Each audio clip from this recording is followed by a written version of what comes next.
Okay, here we are again. Stretching complete. Let's start some Ring Fit. Wait, wrong game. I need to get back on Ring Fit once I'm done with my vacation next week.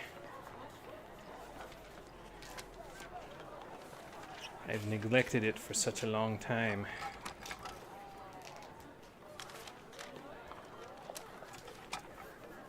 Really just need to do the cardio part, honestly. Like the rest, the resistance training is okay. I don't really necessarily need that. I just need to keep my heart pumping at a steady point, a steady pace. So.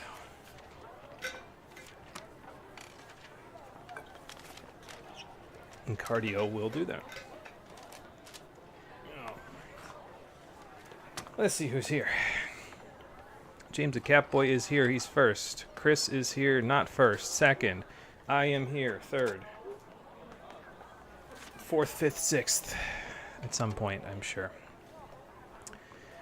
And fourth, fifth, sixth is appropriate considering the fact that 6 gym badges is the number that we will have by the time we're done with today's stream. Although there was more that was done.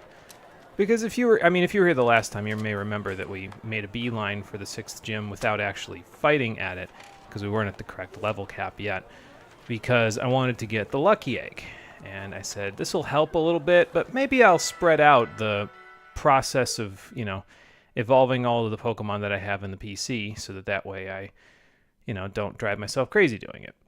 And I wouldn't say I drove myself crazy doing it, but I did not... Well, okay, I did spread it out over like 3 sessions across the entirety of yesterday. It actually only took about 4.5 hours to get everything all said and done. But, well, this team looks the same, but the boxes, they might look just a little bit different from the last time we saw them. If I never see a Chansey or a ham sandwich for the rest of this year, it'll be too soon. How you doing, everybody? Welcome back to Pokemon Violet, the stream edition. I'm meeting you from up here this time because, well, we had to go to Medali last time and we had to fly point, but last time we actually took care of the Medali gym and we're still in the process of getting ready to take on the Montenevera gym, which is up on that there mountain there. But we have not finished fighting all the trainers down here on the ground before we head up into the mountain range. So, thought process today is to fight the trainers that I want to fight in West Province Area 3. But also, we're going to make some pit stops around Castleroya Lake. Now, this Gimme Gold chest is respawned since the time that we beat it, because we beat it once before. But we are actually very close to the number of Gimme Gold coins we need to evolve our Gimme Gold. We only need about another 160. So that's like 3 Gimme Gold chests, maybe a couple that are just kind of standing around ruins and stuff, and then we should be good. And there are, let me see here, there should be enough. I know there's one in these ruins, because I remember this one being close to another one, which is right here. This is a watchtower, so we can go to that one. And there's another watchtower right here. So that's 3 chests in a fairly close proximity to each other. Excuse me. And also there's some ruins over here, and we can just check those out while we're in the process of running around Medali. And we can, while we're fighting the trainers out and around here. And from there, we should be able to collect up 999, and then we can, evolve the Gimme Gold we've got in the box. And so the process of doing all of the evolutions and everything like that I did off screen has got us a total of 256 Pokemon caught. Evolving Gimme Gold into Goldengo will give us 257. Shaylee's going to evolve today, that's 258. If we find an Ice Stone today, which I think I remember where it is, we can evolve that shiny Crabrawler we found, so that's 259. And then there's one more Pokemon I want to catch. And then we'll be at a nice round 260 Pokemon caught. And I don't think I want to catch anything else for the rest of the game. I think we've done enough capturing. I think it's time that we actually do some, battling to get all of this done. But we've caught a wide variety, well over 50% of the Pokemon in the Pokedex in this game. So I think we've done quite a bit, so... Yeah, 60, not that. What are Gimme Gold coins made of? Gold? That's my impression, is that they're made of gold, yeah. So we don't get to look at what they're made of, but in the treasure chest, they look like they're made of gold, and, well, the evolution will further support that. That Tropius is tweaking down there. Oh, okay, everything's tweaking down there. Never mind, it's not just the Tropius. It's everything because of the frame rate. I apologize to those of you who have a Switch 2 who are not used to the frame rate looking like this. This is going to be very framey by comparison to what you're used to. Yes, Tauros. We know. You're angry. Get over yourselves. Alright, so West Province Area 3. We've got a few things to do around here. And, well, worst comes to worst, we will go back to that tower and we'll just fight the Gimme Gold chest at the top of it to get the rest of our stuff. But I think we'll have to do that. And I think, if I remember correctly, Yukiko shouldn't need too much more effort put in before she has all of her special attack EVs in. 'Cause I think she's almost maxed out now. Yeah, that's just about maxed out now, so we should be okay. Illusions, huh? What kind of illusions are we talking here? Okay, well, I guess we're gonna find out. Now, you only have to beat 5 trainers in West Province Area 3 in order to get the prize from the guy over at Medali. But there's like 15 trainers in here, and most of them have like a good chunk of fully evolved Pokemon that'll give us some pretty solid amounts of experience points. So I'm probably going to battle more than that. Like, we'll battle the tough trainers, but I might battle a total of like, I think if I remember when I counted it, it's like 11 or 12 trainers total. And then we get to go to Dalizapa Passage after that, because that's the next place level-wise. And Dalizapa Passage is interesting because a lot of the databases online don't really have a good indication of, well, this is a trainer that's explicitly in Dalizapa Passage, and this is a trainer that's explicitly on Glaseado Mountain. So I'm going to try my best to figure out which is which, but no promises. We'll see what happens.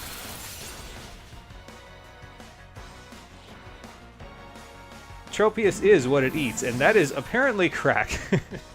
Yeah, he was having a time down there. I don't know if it was a good time, but he was having a time at the very least.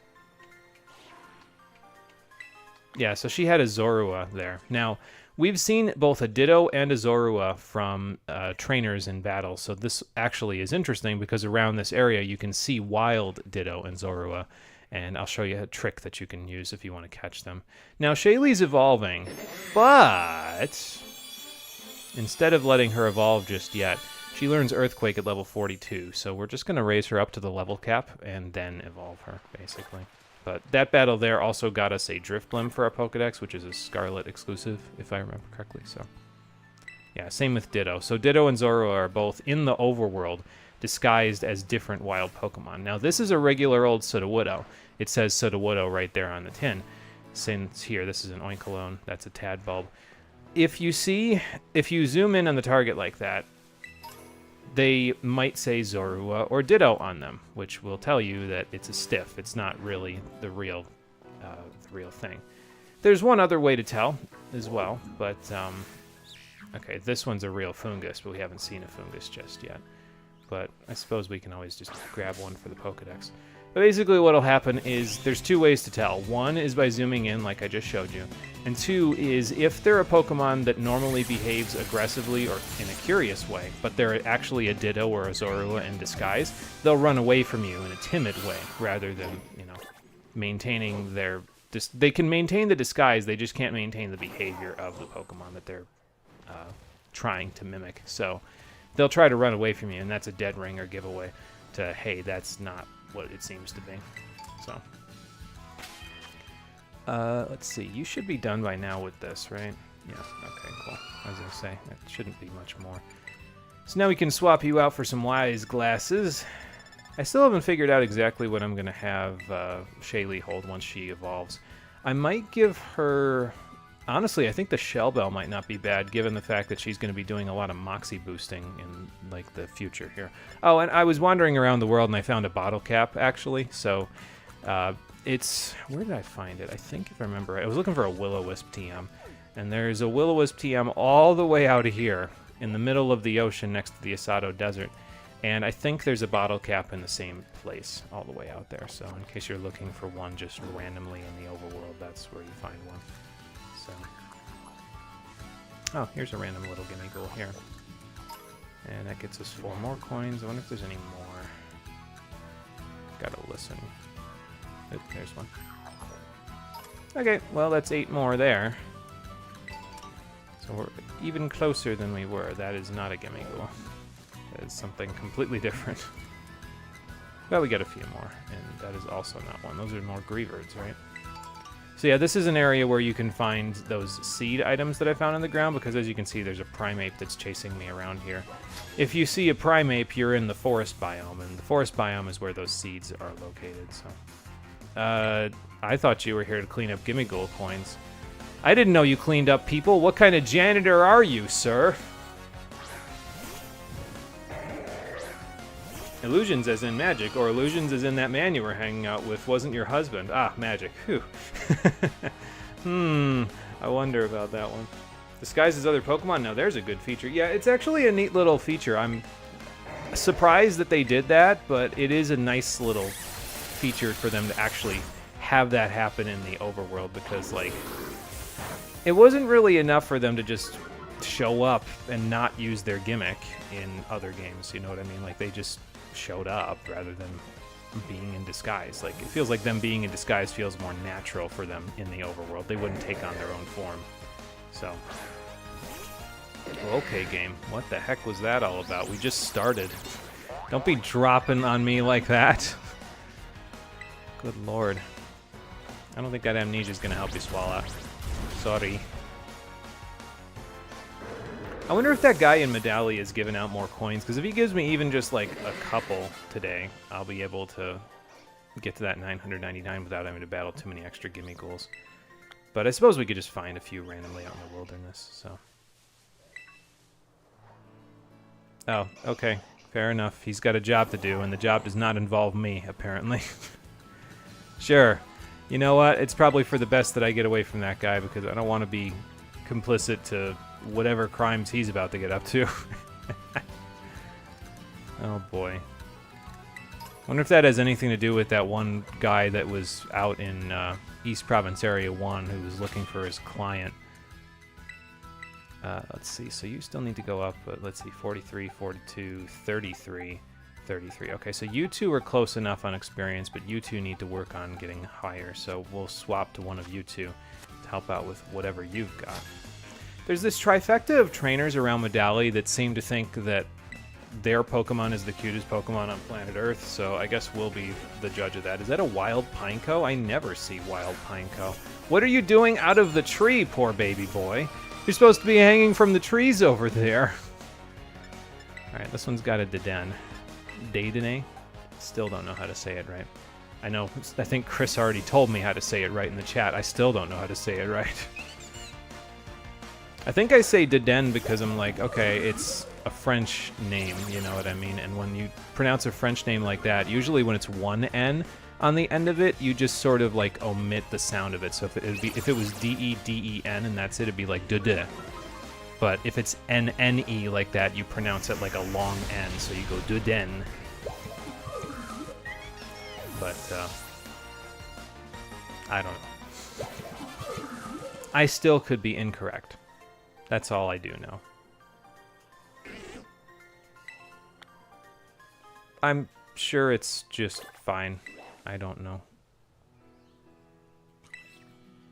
I mean, if that's what you think, I'm not going to stop you from thinking that. Yeah, okay, so see, this is not a Pineco.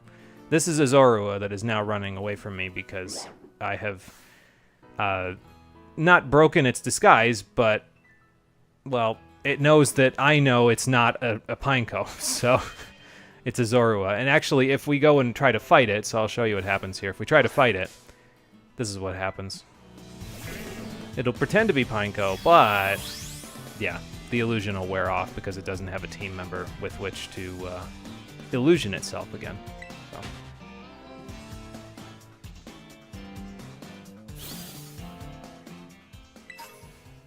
Ah, a grassy seed, nice. I seem to have attracted a small family of Tropius. Tropii, even. What are you guys doing?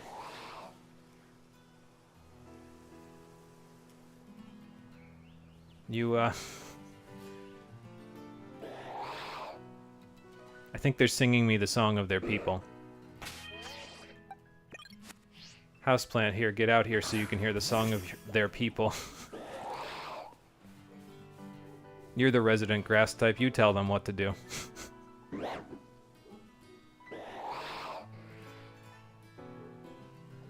Is that a no? Just gonna stand there menacingly? This Tropius is like, what is this small child doing right next to me? I just like how their necks, like, because it's the head tracking turning on and off, really, but they're trying to figure out, like, it looks as if they're trying to figure out what is this thing, you know what I mean? They keep, like, looking and looking down, looking up. Alright, that's enough. Nice meeting you two. Tropius is fun, it's just very curious and doesn't really do anything other than stare at you, which is... It's like a dinosaur walking up to you and not murdering you on the spot, you know what I mean? Like, it's very calming to me. I don't know why, but it is very calming to me. I'm not going to catch this one. I just wanted to grab it for my Pokedex real quick. Although I think there's a trainer later. Yeah, I'm pretty sure there's a trainer later that will get it in our Pokedex anyway, but, you know. Oh, here's the other trainer right here. I was wondering where you were. Okay, let's get you back out here.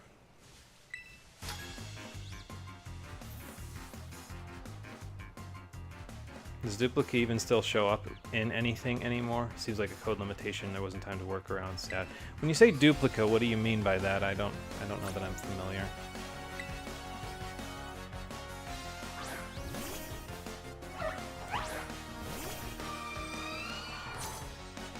Didn't evolve that Palmo yet, huh? Didn't get your 1,000 steps in? That's okay. Give me keys. I'll take all that HP back, thank you. Now, is it necessary for me to go running around and defeating these trainers with low-level Pokemon? No, not really, but, you know, why not, right? It's a little story, I guess, for this area. Yeah, you're going to have to give me that essay later, lady. I've got places to be and people to see, and you're not one of them.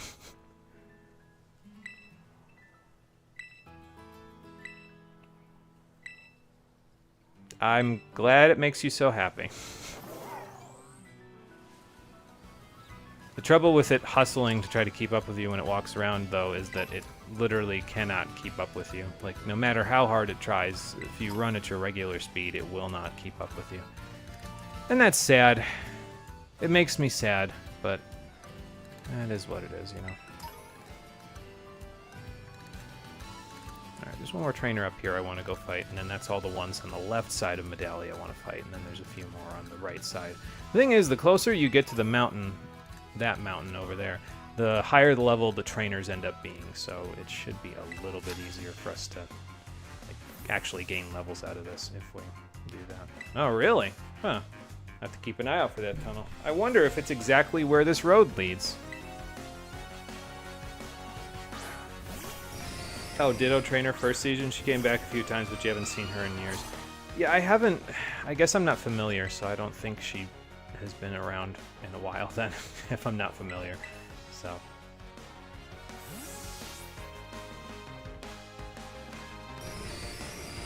I don't know, I haven't, if it's anime related, I haven't watched the anime regularly since, God, I think I watched like the first couple episodes of the first season of Johto, and that's as far as I got before it became like, just something I didn't keep up with, you know?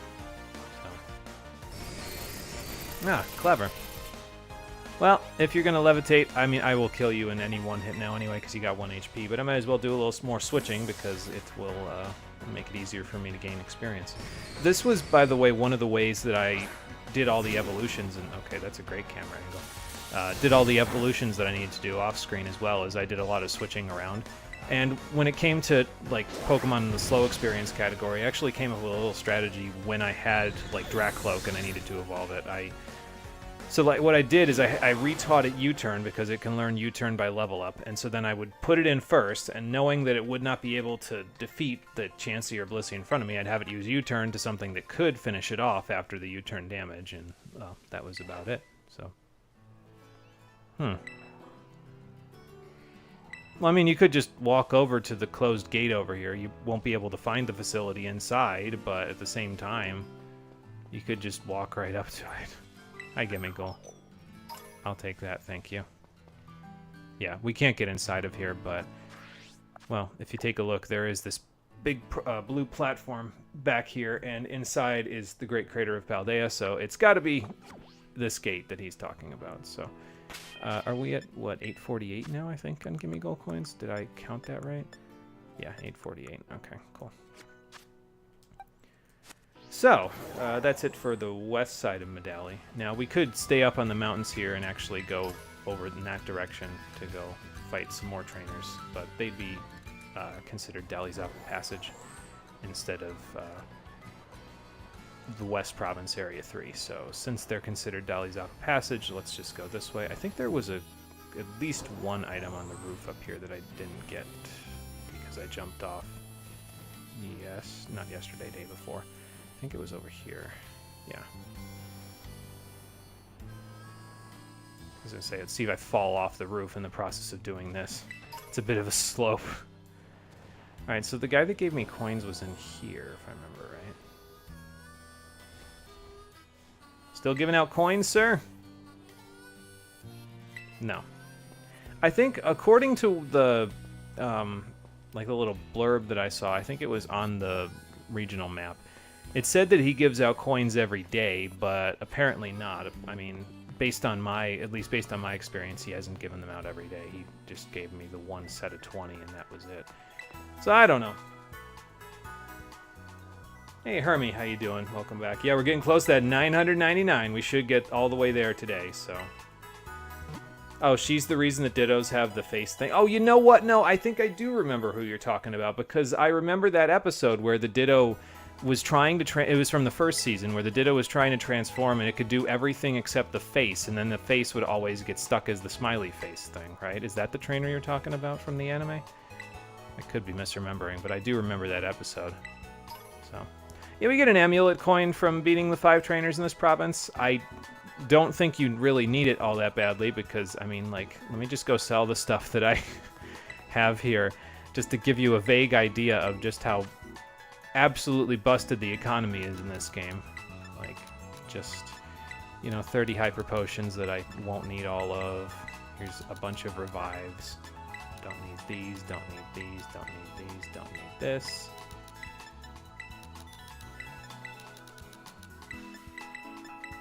Still keeping the ethers just to see how many of them I have. I don't really need these Pokeballs anymore. I did, by the way, figure out, like, I think I mentioned this last time, but with the dive ball, when you're actually surfing in the water, it might be a better time. Like when you're actually swimming with Koraidon or Miraidon, that might be a better time to use this than, say, a netball, because if you're catching something other than a water or bug type that's still in the water, probably a good idea to use that.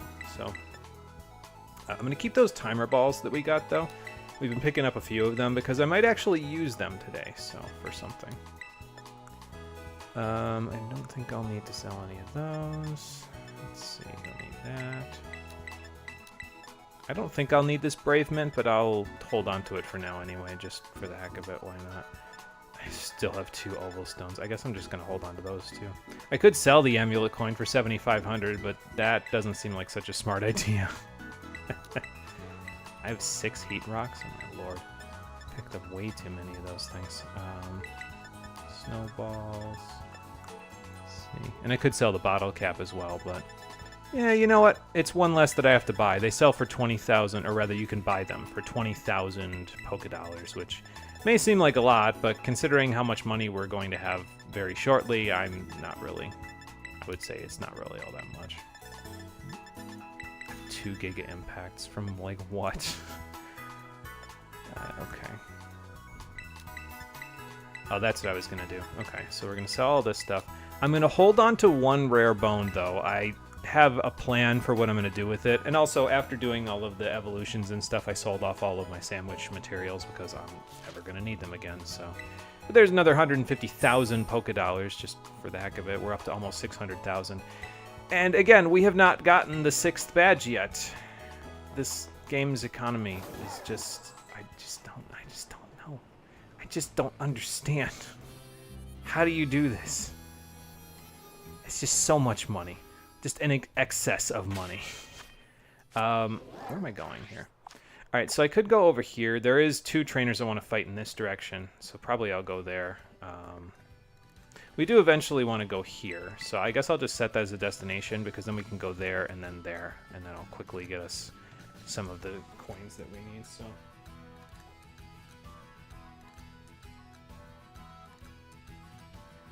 Oh, okay, gotcha. Another that couldn't do size later on. Yeah, you know what? I don't think I caught that episode, but I do remember the episode where it couldn't get the smiley face, so maybe that one was from a season I didn't see. Doing good, just passing time while working the weekend shift. Very nice, Hermie. That's good. Pass that time by. Get your shift in, pass that time by, and then off you'll go. Yeah, so I'll leave that destination marker right there. I don't know if we'll find random gimme goals on the way. We might be like 1 coin short if we don't get a 60 proc on one of the... Oh, okay. The Persian was just relaxing. I was like, Meowth, what happened? And that is not a gimme goal. You know what might happen too is that if we can find a signpost somewhere around here, usually there's at least 1 gimme goal around the signpost, so we can always look at that too. If the game lets me, by going it faster than like 5 FPS, like it was just there. This is a gimme goal right here. Okay, so now we're guaranteed. As long as we get the other 3 chests, and there should be 3 chests available to us not too far from here, we will have our 999.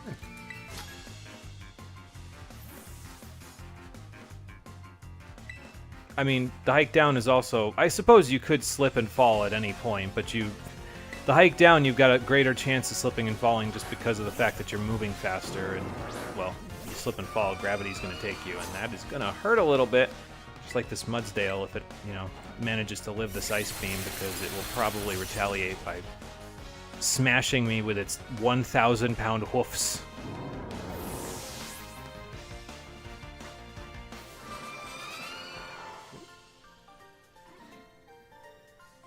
Please do not use cheats or exploits. It is super not nice. Are we using cheats or exploits? I'm confused. That's why the cheat thing didn't make sense. I'm not really aware of what we would be doing that would be considered cheating or exploiting here. As far as I know, because we're not like duplicating chests or anything like that. I even left the one that was up on the tower that we already beat up. Because I was like, yeah, we could beat this one up, but there's enough chests for us to go and, you know, do it the rest of the way without having to do that. There's enough original chests, I should say, that we can get. So, you know, it is starting to get a little chilly. I might have to turn back because I don't have my winter outfit on. So. Oh, you're being a ham? Pardon? Okay, fair enough. Yeah, I was very deeply confused by that one. My bad. So. Oh, wow, a Corviknight. That's a bit of a step up from everything else we've been fighting in this area. And it's a step up in level, too, because as you can see here, it's level 38. This man isn't even the tough trainer in this area, and yet here it is, level 38. That's something. I don't know that I have anything particularly good for Corviknight, but I suppose I could probably knock it out with a couple of Thunder Punches.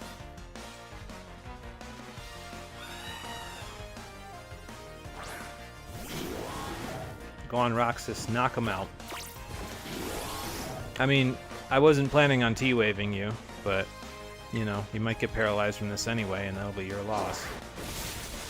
Yeah, I didn't think that was going to KO. Corviknight is pretty physically bulky, so...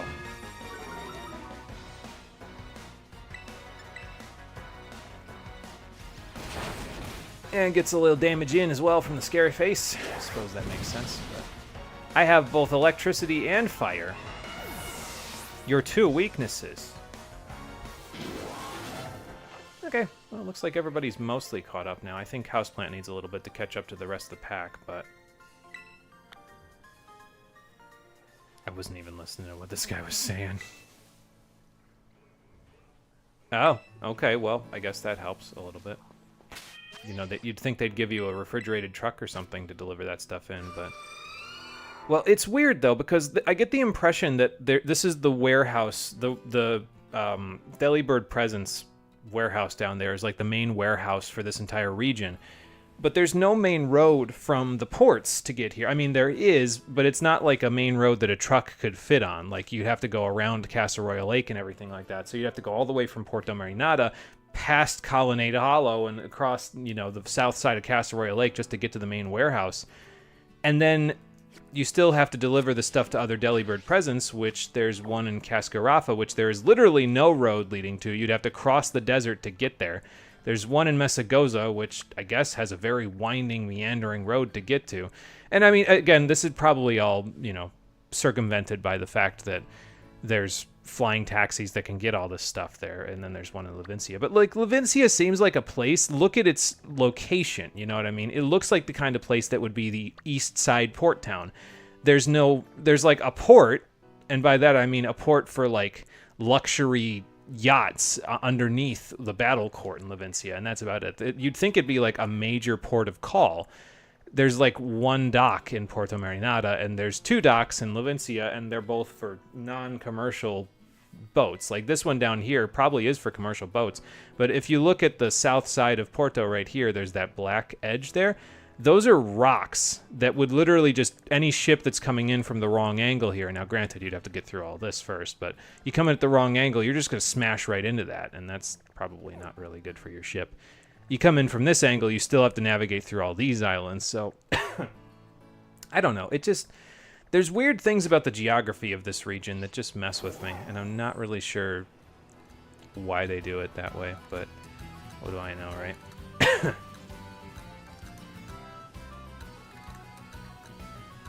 Okay, so now we could go down here. Basically what I want to kind of do is I want to make my way over to the stuff that's by Casa Royal Lake while we're fighting the trainers here. So I think if I remember right, there's the courier that's one of the tough trainers is up by here, but there's another trainer near here somewhere that we could fight, I think.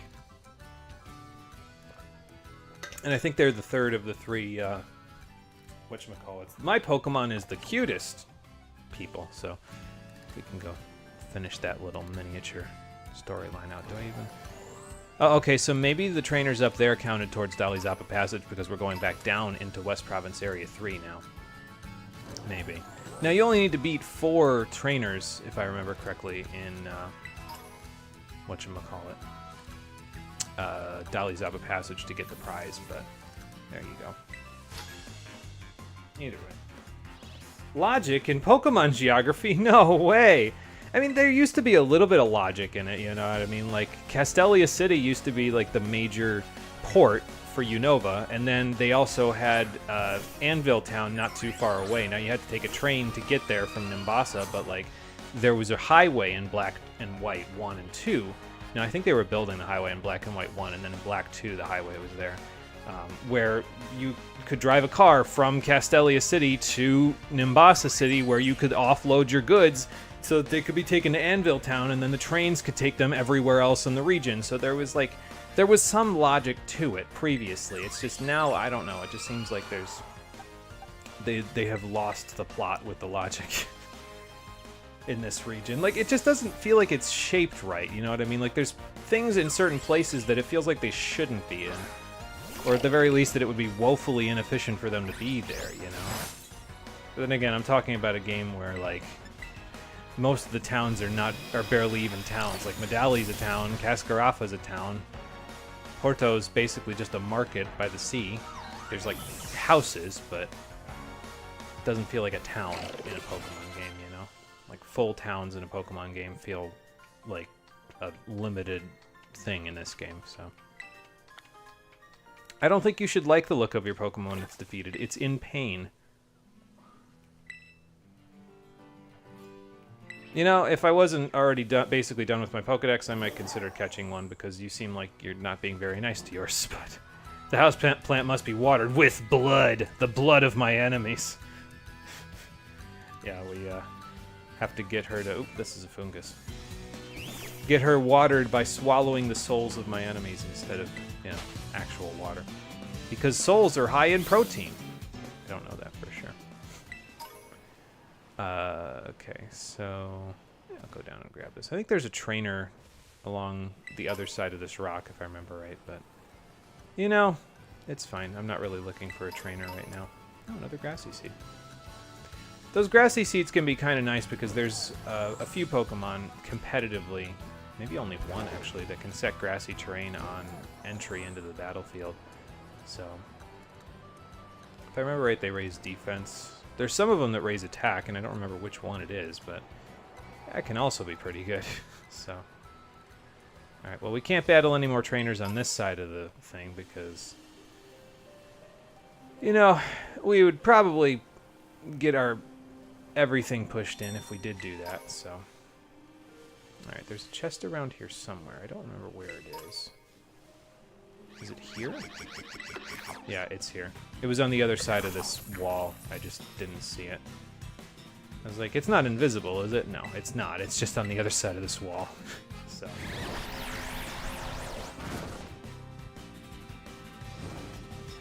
Souls are rich in vitamin S, vitamin stas, yes. Something like that. Gets me all the EVs I need, after all. I wonder if Hex one-hit KOs after that. If it doesn't, it'll probably be pretty close. Yeah, since we're going to be using Hex for a little while, I thought Will-O-Wisp would be a pretty good choice anyway, just because it is a little easier than... Because, like, if we're going to use Hex, it's a 65 base power move. It can be doubled to 130 if you, you know, give them a status beforehand, and we don't have access to burn just yet. So I was like, yeah, you know, that seems like a good plan. Let's do that. 571, 943, 209, 59. Okay, so Houseplant is still the most behind, but that's okay. And honestly, YouTube being that far away isn't really a big deal to me. I'm okay with, you know, everybody being... Like, the rest can get to 41, and then you two can be at 40, but then eventually get to 41 yourselves. Alright, so now I want to go this way because there's a tower right over here, if I remember correctly. Not too far away, anyway. Ooh, what's this? 2-star Terra Fighting Tandemouse. Okay. Don't think I need that, but there we go. Excuse me, pardon me. I'll take this. And that's not an item, that's a Tatsugiri. That's an item. Not that I really need the items all that badly. They're probably just feathers for the most part. This tower is where the trainer for Casseroya Lake, or not trainer, but the prize giver for Casseroya Lake is. So it's probably good to come to this tower just to get it as a fast travel point, because then you can come back here way later once we finally start fighting trainers around Casseroya Lake near, like, the end of the game. And I forget what he gives, but yeah, this way you've got this place available to you so you can just fly right back and grab your prize. Here's another prize at the top of this tower. Oh, the Brave Bird TM. That's nice. And another treasure chest. So after this, we only need one more. Nice. I'm going to yawn, then switch, and then probably Hex once it goes to sleep. You're going to need to do a little better than that, little guy. I just think it's funny that they've got all these level 50 Gimmighoul because they're literally like, all they got is Tackle and Astonish. Their stats are kind of not very good. So it's like, alright, I mean, if you want to hand me mostly free experience, I'll take it. Go to bed there, little sir.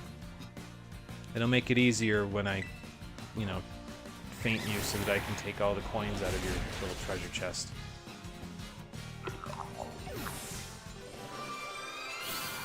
Okay, so a few 41s there. Oh yeah, Shaylee's gonna try to evolve again. Gotta wait one more level there, Shaylee, and you'll get your Earthquake at 42. Now, for those of you that know what's coming up in the 6th gym, I don't know necessarily that Earthquake is... Oh, we got a 60. Okay, well, now it's definitely guaranteed. I don't know that Earthquake is necessarily the best for the next gym, but because of the fact that it has a special gimmick, basically, compared to the other gyms, but... Well, we'll see if it works out anyway. Alright, Geronimo. Into 5 FPS Lake we go. I'll try to float over as much of it as I can, but... Just want to go over this way real... Okay, texture popping. Good lord. That was nuts. I could see, like, the alpha underneath it. Holy, man. Yeah, I wanted to go over here. There's a trainer over there that we could fight. But there's actually a picnicker over here that, Scyther, you don't mind if I just take this, do you? Thanks. Don't really need it anymore anyway, but, you know. Yeah, there's a trainer over here, a picnicker, and they've got a Dratini, even. What kind of inspiration? Sushi sandwiches? What kind of abomination from God have you taught me how to make? Yeah, you don't... No, that wouldn't make it twice as tasty. It would make it twice as starchy, and after a certain amount of starch, it just becomes gross. I guess. Not sure if I want to, considering I'm going to have indulge in a sushi sandwich with you. But yeah, certain NPCs around the region, mostly inside of the sandwich shops, will give you new recipes for sandwiches. I'm just waiting to grab it until we've beaten all the gyms, because it's based on how many gyms you've beaten, if I remember correctly. So then I can just grab all the recipes at once. It seems silly to do it any other way. Hi, Dratini. I have a Dragonair now, so I don't have... I mean, she's still a cute dragon, but not the same cute dragon, you know, as Dratini was.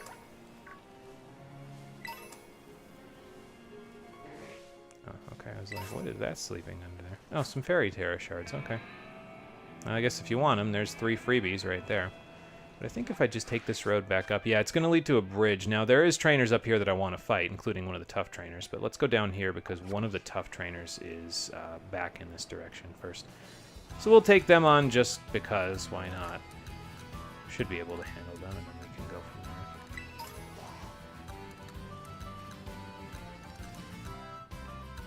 But I kind of, like, slowly but surely want to meander my way back up to the Pokemon Center that's up here. Because not too far away, I think it's like right there, is the Ice Stone. There's a guaranteed one that'll always be there. It's like not a random pickup, it's a fixed pickup. So I want to just go grab that while we're in the area, because then we can evolve our Crab Brawler. Like I said, we're almost done with the Gimme Gold coins as well. We just need to go and get the one more chest, and there is another tower, another watchtower right there. So once we go up here and we grab this, we can just jump down to the watchtower, grab the Gimme Gold coins. I'll probably go over here as well, because there's another one of the 10 sites of Paldea right there. And so we'll grab that while we're there. And that'll be it. We'll have 2 evolutions in a short period of time. Shaylee will be evolving very soon as well. And yeah, then after we're done fighting the next gym, and probably after we're done doing the school stuff, we'll try to go grab the last Pokemon I want to catch for the rest of the playthrough. You're a little ways away from the battle court there, friend. It's inside the treasure eatery, so...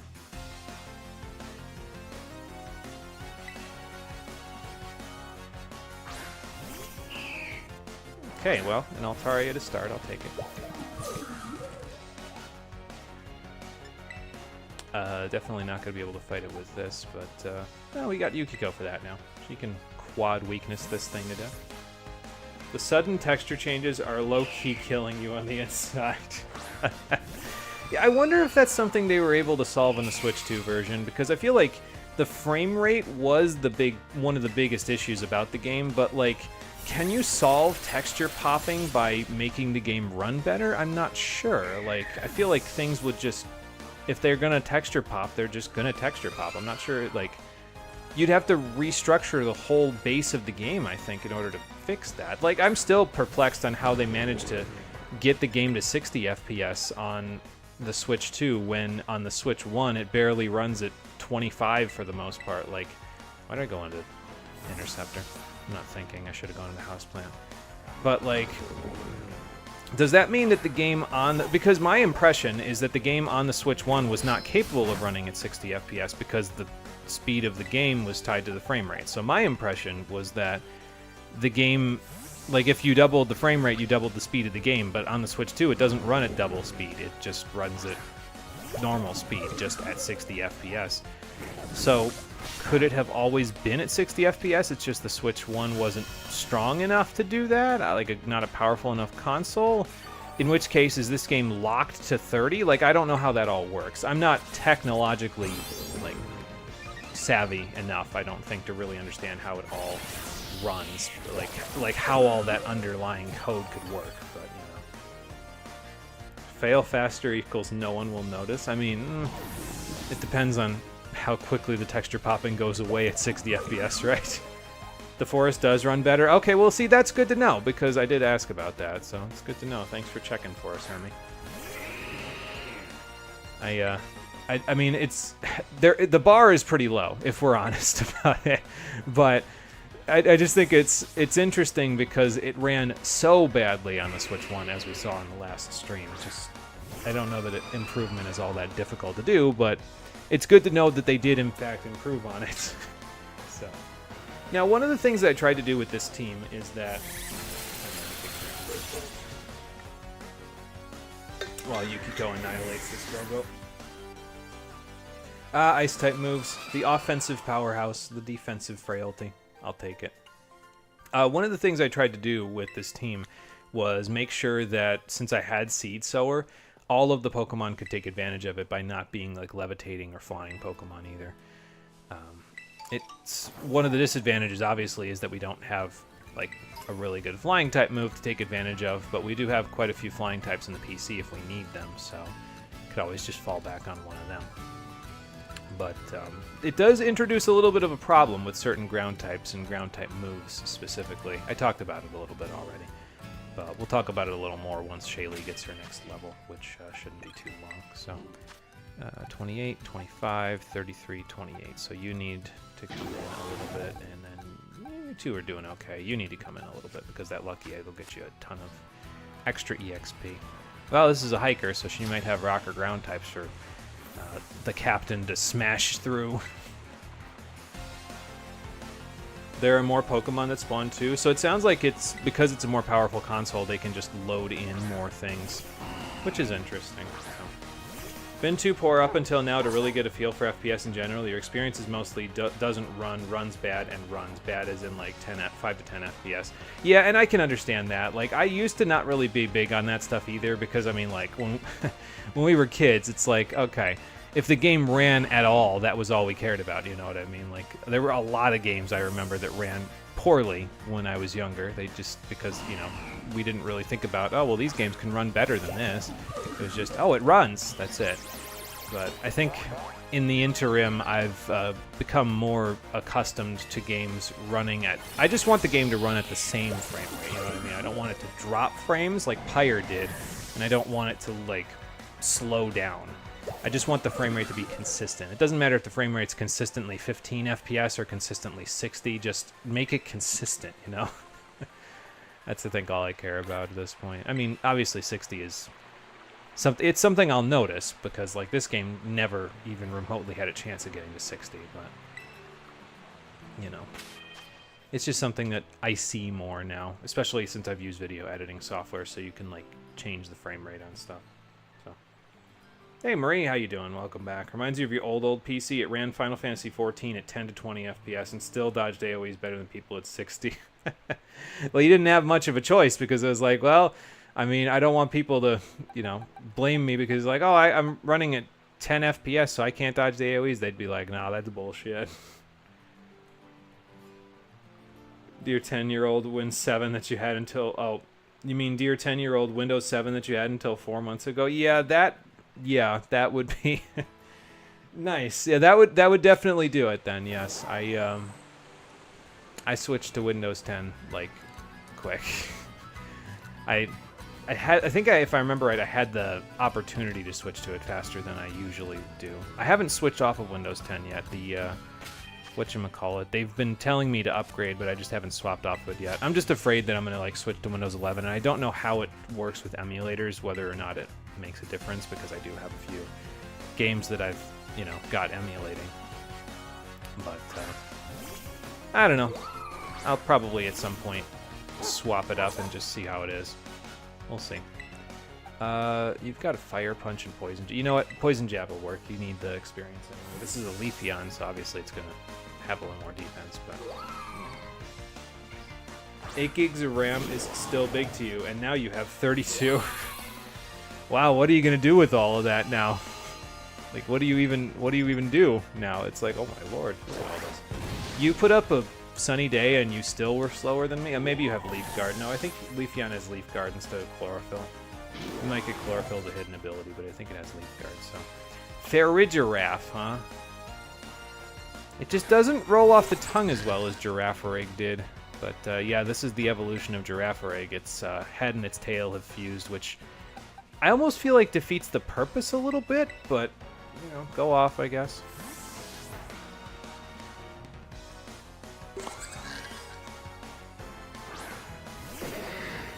You switched to 11 just because you didn't want to go through the effort to find a solid way to get Windows 10 for this PC. Yeah, and I can understand that, honestly, because it's like, nah, at this point it's probably hard to find Windows 10 anywhere else, so.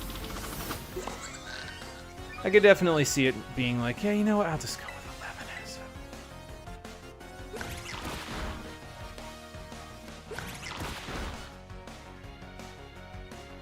I wonder if, I never really checked Farigiraf's stats. I wonder if it's like more focused on the special attack now, or if it's still kind of a mixed attacker like Girafarig was.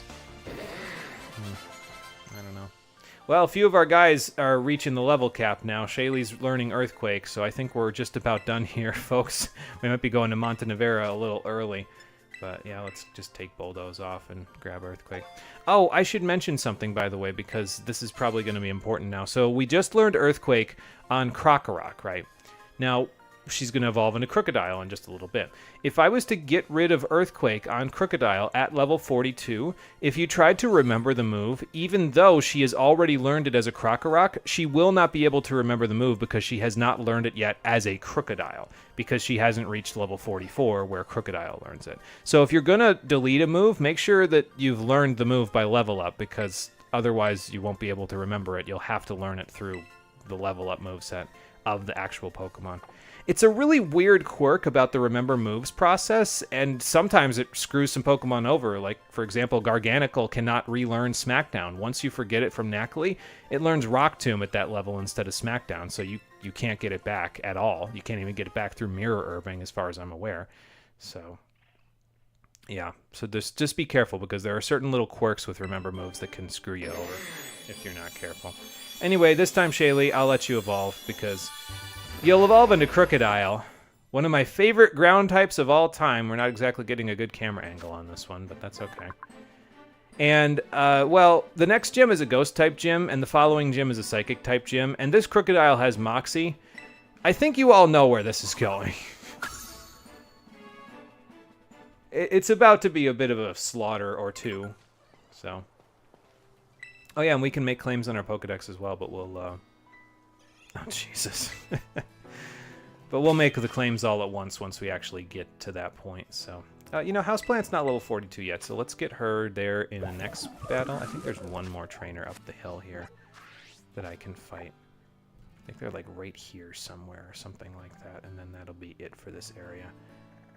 And then we can go grab this thing, we can go over here, and then we can go over there.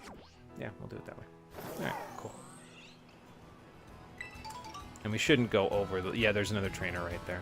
We shouldn't go over any of the levels or anything just as a result of doing this, I don't think. Now, a couple of these trainers have had some pretty high-level Pokemon going through this part of the area, but like, they're not, excuse me, considered tough trainers in the area. It's just the one Courier.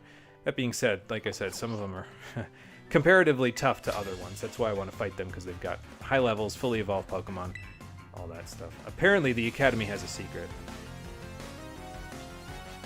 Windows eats like 4 of those RAM at any given moment, but at least it runs new games. Yeah, and see, that's nice at least. I mean, eating, you know, an eighth of the RAM is a little bit of a problem, but at least it's an eighth instead of, like, all. Wish Bulldoze did more damage. Feel like speed control should be more relevant outside of people using Tailwind and Sticky Web. Yeah, I mean, I could see it, honestly, like, doing more damage, but I don't know, it kind of... It feels like it would just be Earthquake, but better if it did more damage, though, you know what I mean? So I'm not really sure if I would say it should do more. I don't know, but what do I go into here? I guess I could go into Shaylee. I'm a little worried about getting her too much experience, though, so maybe I won't. Maybe I'll just Stomping Tantrum. This is probably a bad idea. I don't even know if this is going to KO. Yeah, I didn't think so. I mean, I'm still a... Interceptor's still a Darkspawn. He's pretty good, but he's not that good. Just punch the ghosts. Really like Frostpunk's lore, even if you don't get some of the mechanics just yet. I don't know that I've seen Frostpunks, actually, now that I think about it. Oh, good, it's raining again. I'll have to look into that one. I'm going to switch in the captain, actually, because the water pulses will do massive damage now that it's raining. So.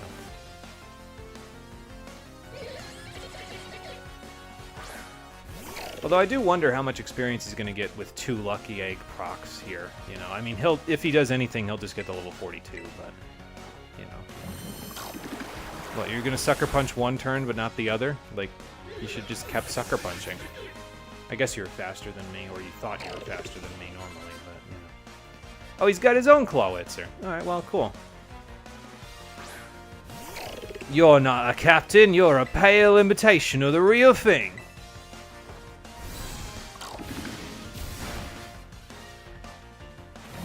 Well, he's got Water Pulse, so at least he's doing that right. But looks like his Mega Launcher and my Mega Launcher are not quite doing the same amount of damage here. I could switch. I probably should switch. I'm going to get confused, but if I switch, I can just do this.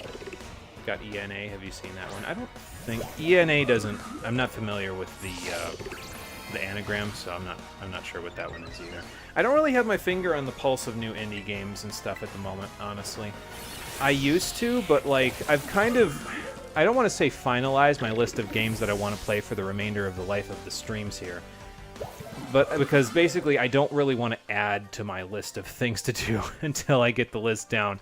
After this project's over, I've still got 73 projects as of this year that I want to finish, so I'm trying to get all those down first before I really, like... Brouhaha? What do you mean by brouhaha? Well, that's bizarre. It's the first I heard of that. Huh. Well, I'm going to catch Frostbite because I'm still in my spring uniform and we need to go up on the, you know, snowy mountain in about 2 seconds here. But it's a quick little jaunt, so I'm just going to do it and then just jump right off.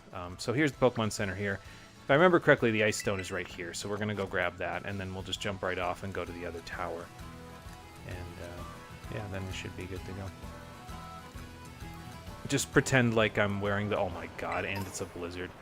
This kid's going to die. I'm going to have to go to the hospital after this. I'm definitely catching frostbite. There's no way. But yeah, so here's another one of the 10 sites right here. Glaseado's Grasp. It's, the...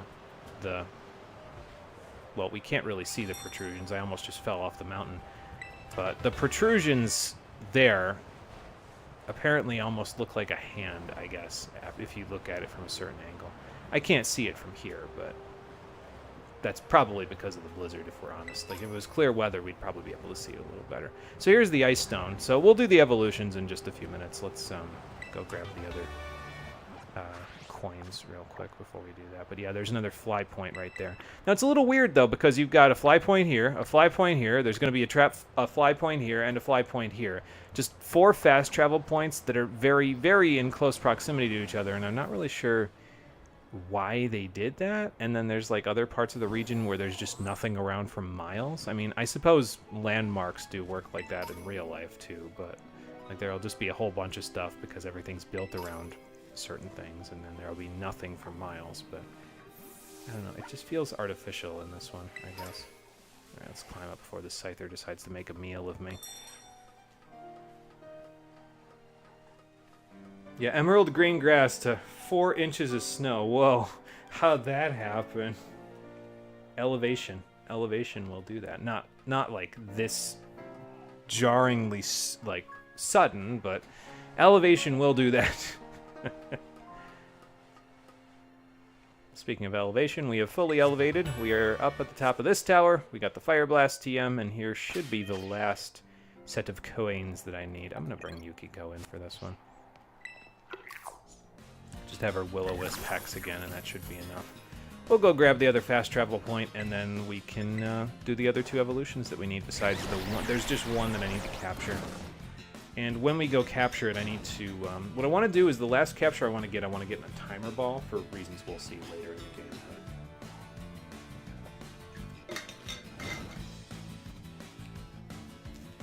Well, actually, honestly, it's reasons you could probably infer right now, but We'll talk about it when we actually go catch it. For now, I can't really get any more experience after this Gimme Ghoul because I'll be over the level cap before long. There's 3 battles before the gym leader fight in the 6th gym, so we will probably have a few Pokemon that get above 42 by the time we're done there. But I already said before, like once the gym challenge starts, the level cap is no longer a thing I'm worried about. Like if we end up going over, then sure, why not? So be it. Gotta watch all these Tatsugiri. I almost think a couple of them are items and stuff. Well, this looks a little precarious, huh? I mean, I guess it's pretty sturdy. It's literally fused with the ground. Like they didn't nail it in or anything. It's just fused right to the texture, so I suppose I shouldn't be worried. It looks like a rickety bridge, but it's not. And here is another one of the 10 sites, Casaroya Falls. I'll take that. I can't take that because I have full coins already. Oh, sorry, I didn't mean to bump into you there, Dreepy. I should be able to run away from a level 51 Dreepy, right? But yeah, we have 999 Gimme Gold coins now, so that was why that one ran away and I couldn't grab his coin because we just have a maximum amount. You can carry up to 999 now. But yeah, if I could highlight this. It's underneath this Toxicroak. There we go. So now we can fast travel here if we so choose. Yeah, just like 4 fast travel points within very close proximity to each other. I'm not really sure why they did it that way, but I mean, whatever, you know. Alright, off to Montenevera. We're at a high enough level where we can challenge the gym leader and go from there. Hey, Pad, how you doing? Welcome back. Although, has Houseplant evolved yet? Yes, it did. Trust in the object. Cylinder Bridge, something like that. But yeah, Houseplant has evolved. She has harvested enough souls from our enemies to be a fully fledged olive tree. So, there we go. And the full team is actually all set and ready to go, although Shaylee still has the Violate that I had her on when she was a Krokorok, so we should probably fix that. I still don't really know what I'm going to give her. I guess I could give her... I don't know. I guess I could give her the Shell Bell like I was thinking. I mean, we could do the Covert Cloak, but she's not really a defensive Crocodile. She's very much more geared towards offensive Crocodile. I don't really see Clear Amulet being all that useful.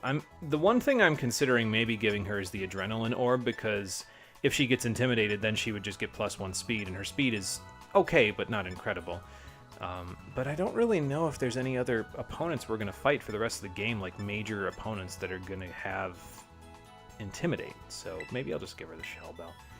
That'll be good enough, you know.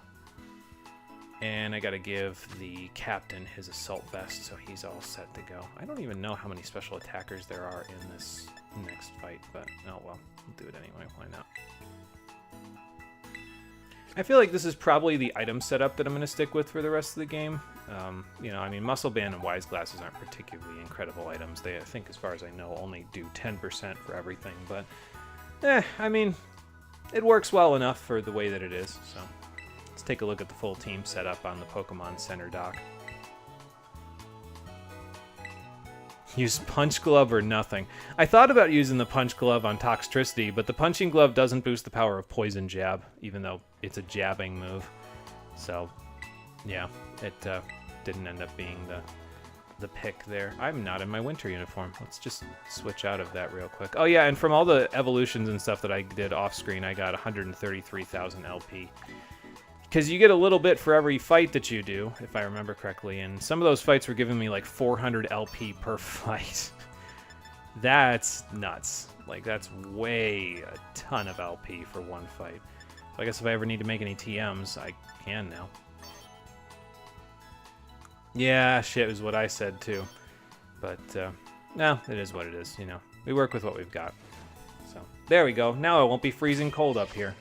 Or maybe I still will a little bit. Or maybe I am just because I was a minute ago. I don't know.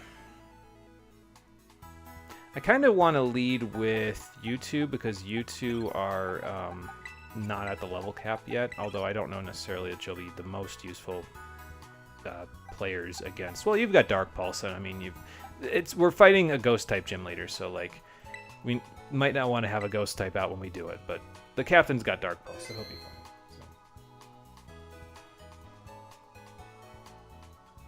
So. We're standard economically or poor. There is no rich. We are in the Pokemon España. I mean, I don't know. We've got, like I said, we got that 133,000 LP. We've got, how much money do we have now? Over 600,000 Poké Dollars, which I suppose is like $6,000 if one Poké Dollar is equal to 1 yen, which was always the assumption that I made, but I guess I could be wrong about that. So, but either way, let's head up here. Yeah, that's what I'm saying. Too cold up here. At least I only have to be up here for a little while. So, you know what's bizarre? A lot of the town has like these lanterns in them, which are obviously supposed to be reminiscent of like Chandelure and Lampin, but Lampin and Chandelure are not in the Pokedex for this one. As far as I know, they might have been introduced in the DLC, but I don't think they're in the Pokedex for this one. So, huh. Well, anyway, there's a big sound stage up here. That's cool. Maybe they'll do something with that in the gym. Let's go see. The taxes will drain us fully of money. Yeah, I suppose my winnings were all like...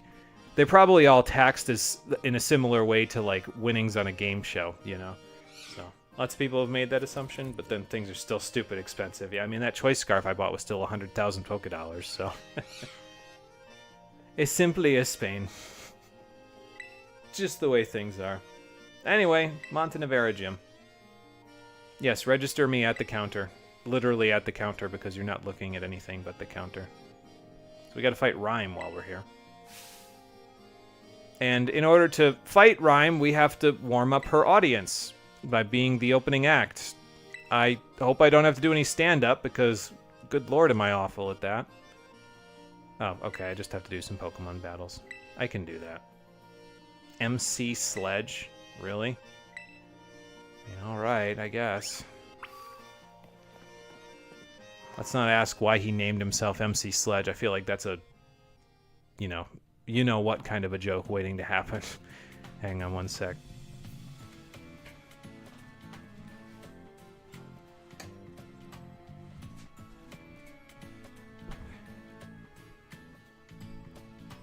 Thought I could get away with keeping the light off for a little while just to keep it cooler in here. I suppose it worked a little bit. But, well, it's dark out now just about, so... Turn the light on so I'm not sitting in here staring at a gigantic, like, you know, not a gigantic TV, it's like 40-inch, which I suppose is pretty gigantic, but staring at a 40-inch TV screen in the dark, it's a good way to lose my eyesight.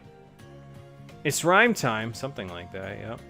Good lord, that 100K is almost 700 US dollars. Yeah, it's, It was quite a big expense, but I might use it for something at some point. Two kinds of Pokemon fans. My Pikachu is super cute. Capitalism will doom us all. I wonder which camp I'm in. Seen the Pixel Pokemon Light game you told me about, Koromon?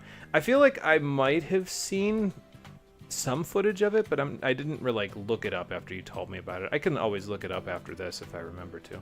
So, $1,000 is street unless you're in Asian countries. Okay, so this is MC Sledge, this is the stage, and apparently we're going to do double battles, because there are no other double battles in this region, so this is the, as far as I know, up until the second DLC, this is the only place in the entire region where you'll have double battles at all. And I don't know, I'm sad about this, because I remember when they had double battles, like, just sprinkled throughout regions, and especially the ones that I enjoyed were the ones where you could choose whether you wanted to do a single battle or a double battle by walking in between two trainers that otherwise would not be a double battle. And then it's just two single battle trainers, excuse me, that just decide to double battle you because you walked into both of their line of sight at once.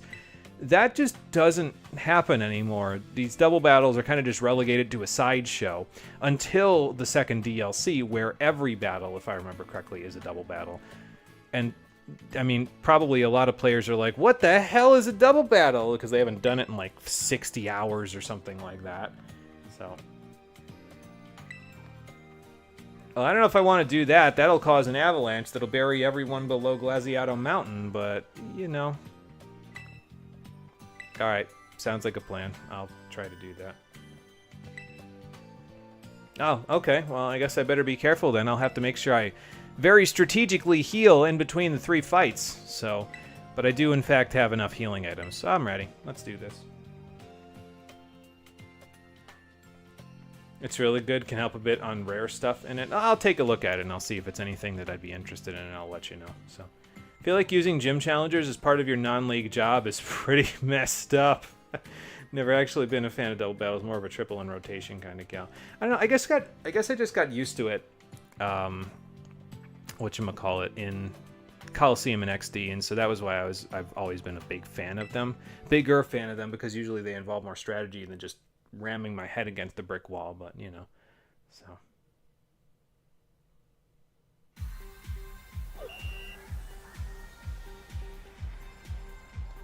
Yeah, like I said, I'll take a look at Koromon and I'll see if it's anything I'm interested in. So.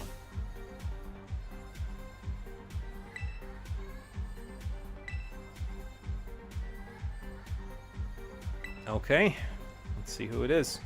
Some random youngster who is in t-shirt and shorts on in one of the coldest places in this region. This child barely knows how to add 1 + 1, and he's gonna fight me in a double battle. Are we sure this is legal? How did this kid get here? Where are his parents? I don't know about this one. I feel bad about this one, if I'm honest with you. I'm not even sure if a Will-O-Wisp is necessary. I might just knock this Shuppet out with a Hex just raw. Yeah.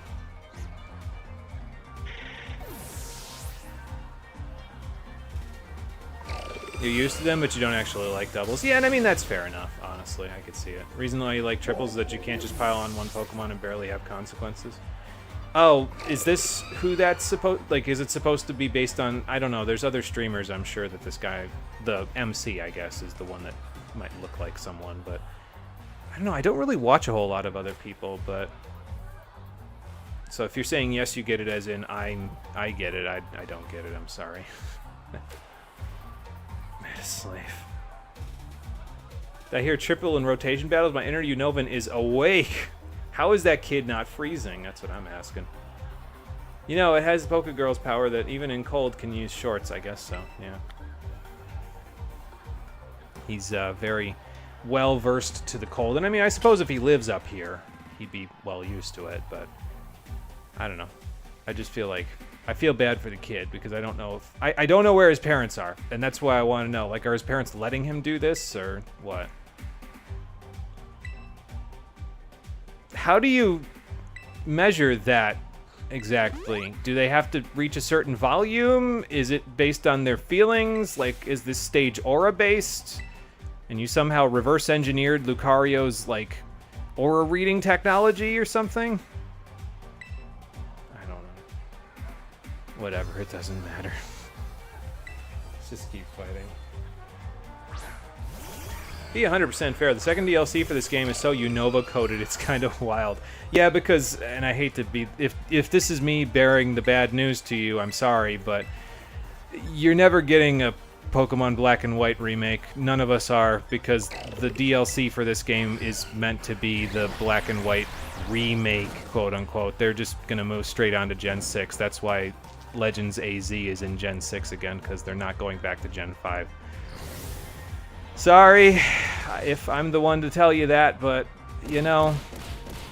Oh, okay, good. I didn't get one-shotted because they doubled up on me. Well, okay, and I shouldn't say that as if I'm, like, the authority on these things. I don't know that for sure, but, like, I'm, like, 90% sure that they're just not going to go back to Unova. They're just going to say, what do you mean go back to Unova? You got the DLC that was literally based on Unova. Why would you want us to make a whole game about it? So. Yeah, was that Hex a crit? It had to have been, because it wouldn't have done that much damage otherwise. Talos, this can't be happening. I know. Like I said, I hate to be the bearer of bad news, but like I'm about 90% sure that's why. Like I saw that it was set in an area that could be based on Unova, and I was like, oh, they didn't.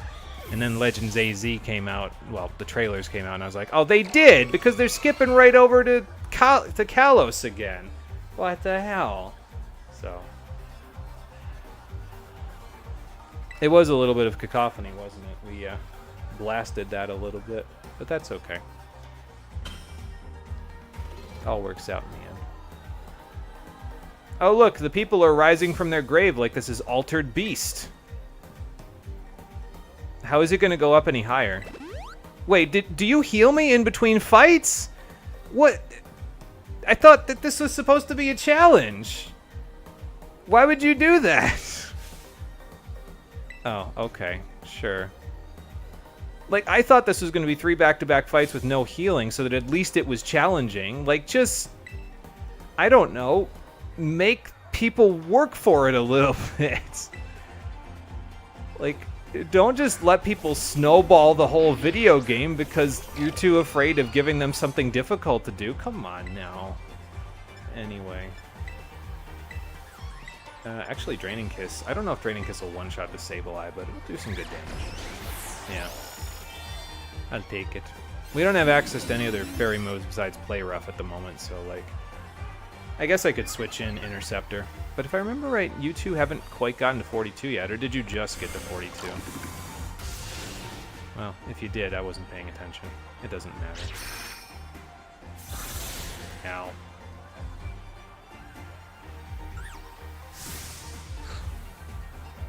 They're gonna give me the win there? I mean, I guess I did more super effective moves than he did, but... And that's another thing, is that in this gym, the crowd will give your Pokemon boosts because if they like who, you know, what you did. Like, if you knock out a Pokemon, you'll get a boost. If you use super effective hits, you'll get a boost. If you Terrastalize, you'll get a boost. Look, it's the Child Kidnapper evolved. Yeah, Frostlass has a bit of a reputation. She doesn't quite have to beat the oh my god, allegations like Hypno does, but... Alright, now what was that supposed to serve? Like, what... Self-destruct hasn't been as strong as it was in Gen... Was it Gen 4 that they cut it off, or was it Gen 5? I don't remember. But, like, you gotta do something better than that, man. Oh, Drifblim. Okay, that's what you're referring to as Drifblim. You've never seen the crowd boost anything but use this. Gym is almost coded to let you win. Yeah, Pad meant the balloon. I think you're right about that. Because Drifloon is the one that can carry children off, right? I think I remember that from its Pokedex entry. Although Frostlass also freezes people and then displays them in her lair, so I suppose we can't really win no matter where we are here. You meant both. Oh, okay, fair enough.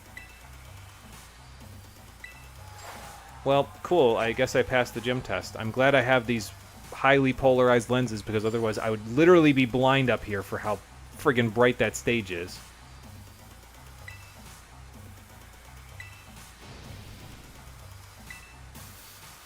And now it's bright everywhere. Oh no. You're not saying rhyme, just say rhyme. It's fine. Or Rime.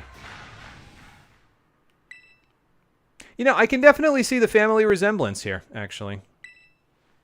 Well, isn't that the point? You have ghost types. Don't you want them to wake the dead?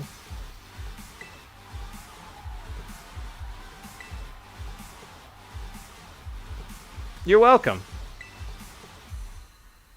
But we get to go back and heal if we want before we, you know, take on the actual gym. So, you know, let her warm the crowd up further and let everything else, you know, proc on our little report there.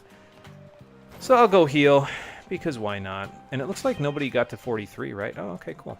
Well, that's a good thing. So this is going to be the... oh, hang on, let me do this. There we go. So this is going to be the Shaylee show. We definitely want her to be one of our opening 2. Who do we want to be the second one here? Trying to remember what this person... I mean, I guess I could just go with the lieutenant, or the captain now. Can work this out pretty good, because he's got pretty good defenses all the way around, especially with the Assault Vest, and although I think most of Rhyme's attackers are physical. And, well, he's got Dark Pulse, which should work pretty well against most things. And actually, he has Flash Cannon, which will be useful against one of her Pokemon as well. So, between the captain and Shaylee, we should have this locked up, so... It was Gen 4 that made Self-Destruct and Explosion no longer have your defense, which was a blessing. Random Geodude blowing up my Pokemon was suffering. Yeah, and Snorlax was atrocious when it got Self-Destruct in Coliseum, or rather not Coliseum XD. It was atrocious, because it was the same type attack bonus, 250 base power move that ignored your defense. Which is like, I mean, okay, I guess I'll just die. So, Nintended victory, I guess so. Epic, it's funny. Oh no, the Rat Master. The lip and eye shadow look like Ghostface. Neat. You know, I guess I can see the resemblance, yeah.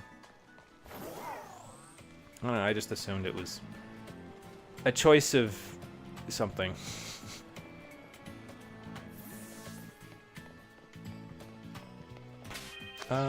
Yeah, I guess I'll save before we do this. Why not? And then we'll just let Shaylee just use Crunch over and over again. We could use Earthquake, but nothing is weak to it, and I'd just be hurting myself because I don't have Protect on anything, so...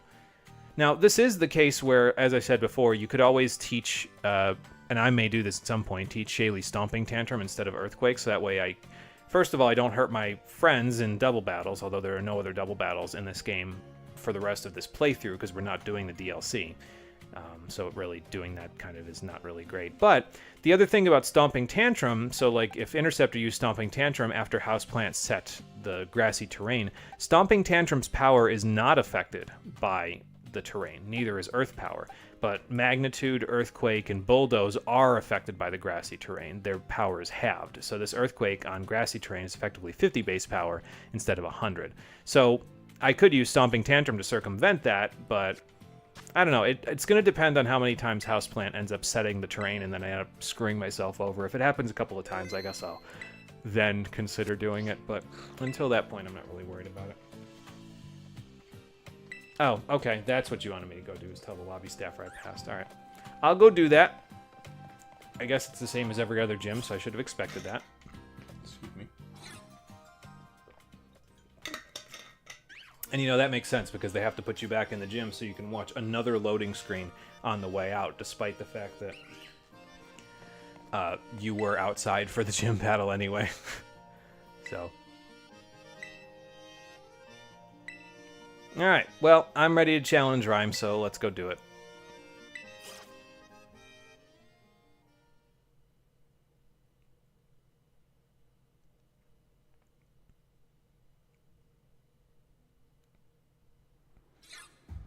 And you know, I didn't do the evolutions I wanted to do that I was thinking about doing. I was too busy putting on my winter clothes, but a rap battle? Really? Someone's gonna challenge the MC of RIP to a rap battle. I feel like you're just digging your own grave at that point, man. They didn't even give this guy a microphone? How do you expect him to actually win this if he doesn't even have a microphone? Like, no one's gonna be able to hear him. Oh my god. I guess, but it's spelled wrong. I know why it's spelled wrong, because it's a reference to your sister, and both of you are lacking the H, so... I feel like this would work better if there was actual, like, voice acting here, because then you could hear them actually bopping it to the beat, you know what I mean? Like, you kind of have to read it in a certain way in order to get the rhymes to rhyme up, so... Wow, okay. Did her eyes just roll into the back of her head, or did she just, like, blink them into... No, because she just blinked, so now they're just gone. Okay.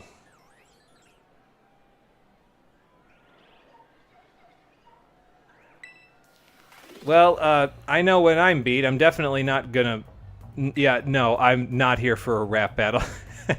I do commentary for a hobby, but definitely not for a living like you do, so I'll just take my loss there and just fight you in a gym battle instead.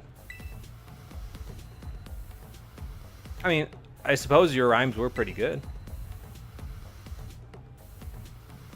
It takes a lot of talent to be able to figure out a rhyme just off the cuff like that, you know what I mean? It's not exactly something everybody can do. Like I said, that's why I know when I'm beat. I'm not capable of doing that just off the cuff. It's, you know, it's just not a talent that I have. My vernacular is okay, but when it comes to that, it's just not my forte. I feel you. Let's do this. Sounds like a plan.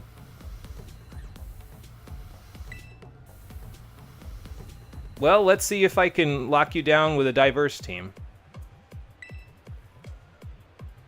I don't think you want this to be Dead or Alive. There's way too much boob in that game for this game to get down to. Alright, here we go. And it's a double battle, just like the rest of the gym, so fair enough.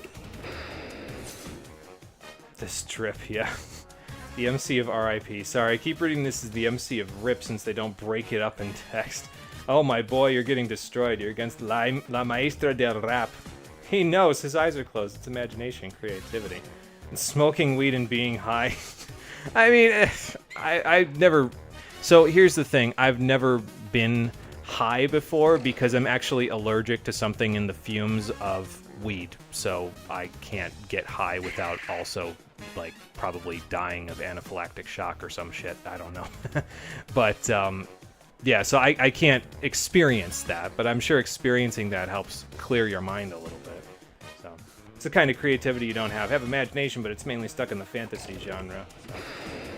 Well, I mean, and that's okay. Like I said, everybody has different talents, and we all just work with what we've got. I'm going to flash cannon this Mimikyu right off rip, and probably one-shot this Bayonet very quickly because, you know, it's not really going to be all that difficult to do. It's a Bayonet.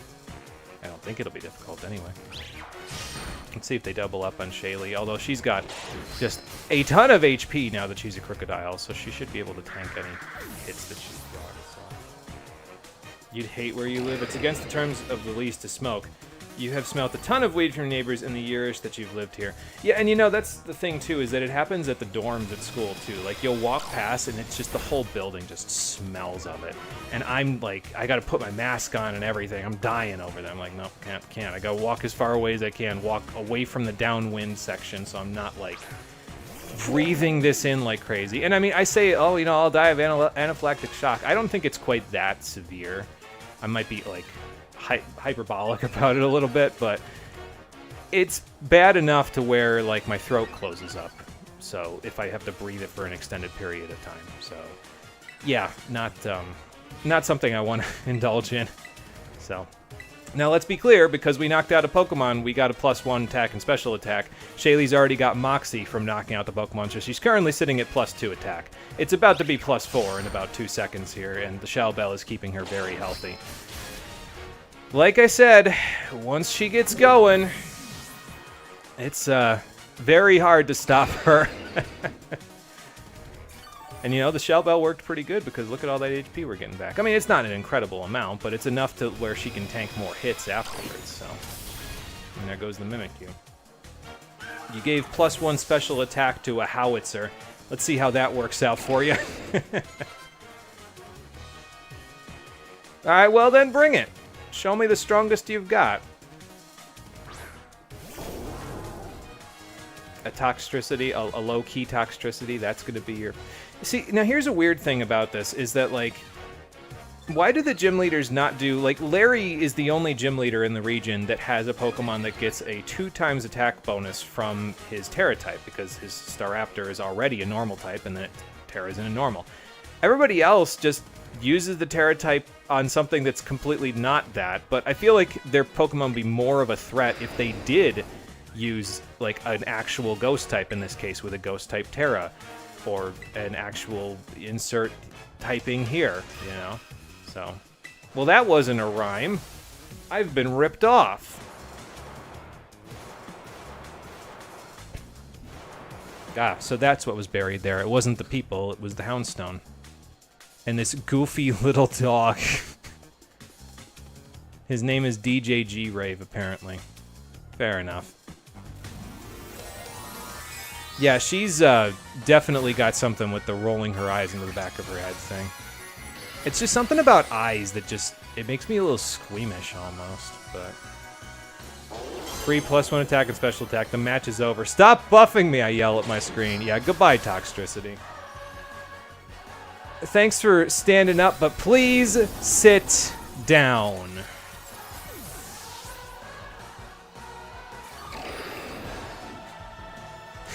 God, Crocodile is just such a Pokemon, man. Like, just, oh my lord, that match was nothing. Like, it's just, Moxie is just one of those abilities where, like, I was kind of hoping we got Intimidate instead, because Intimidate is just a nice defensive ability to have, but Moxie's just one of those things where it's just a train.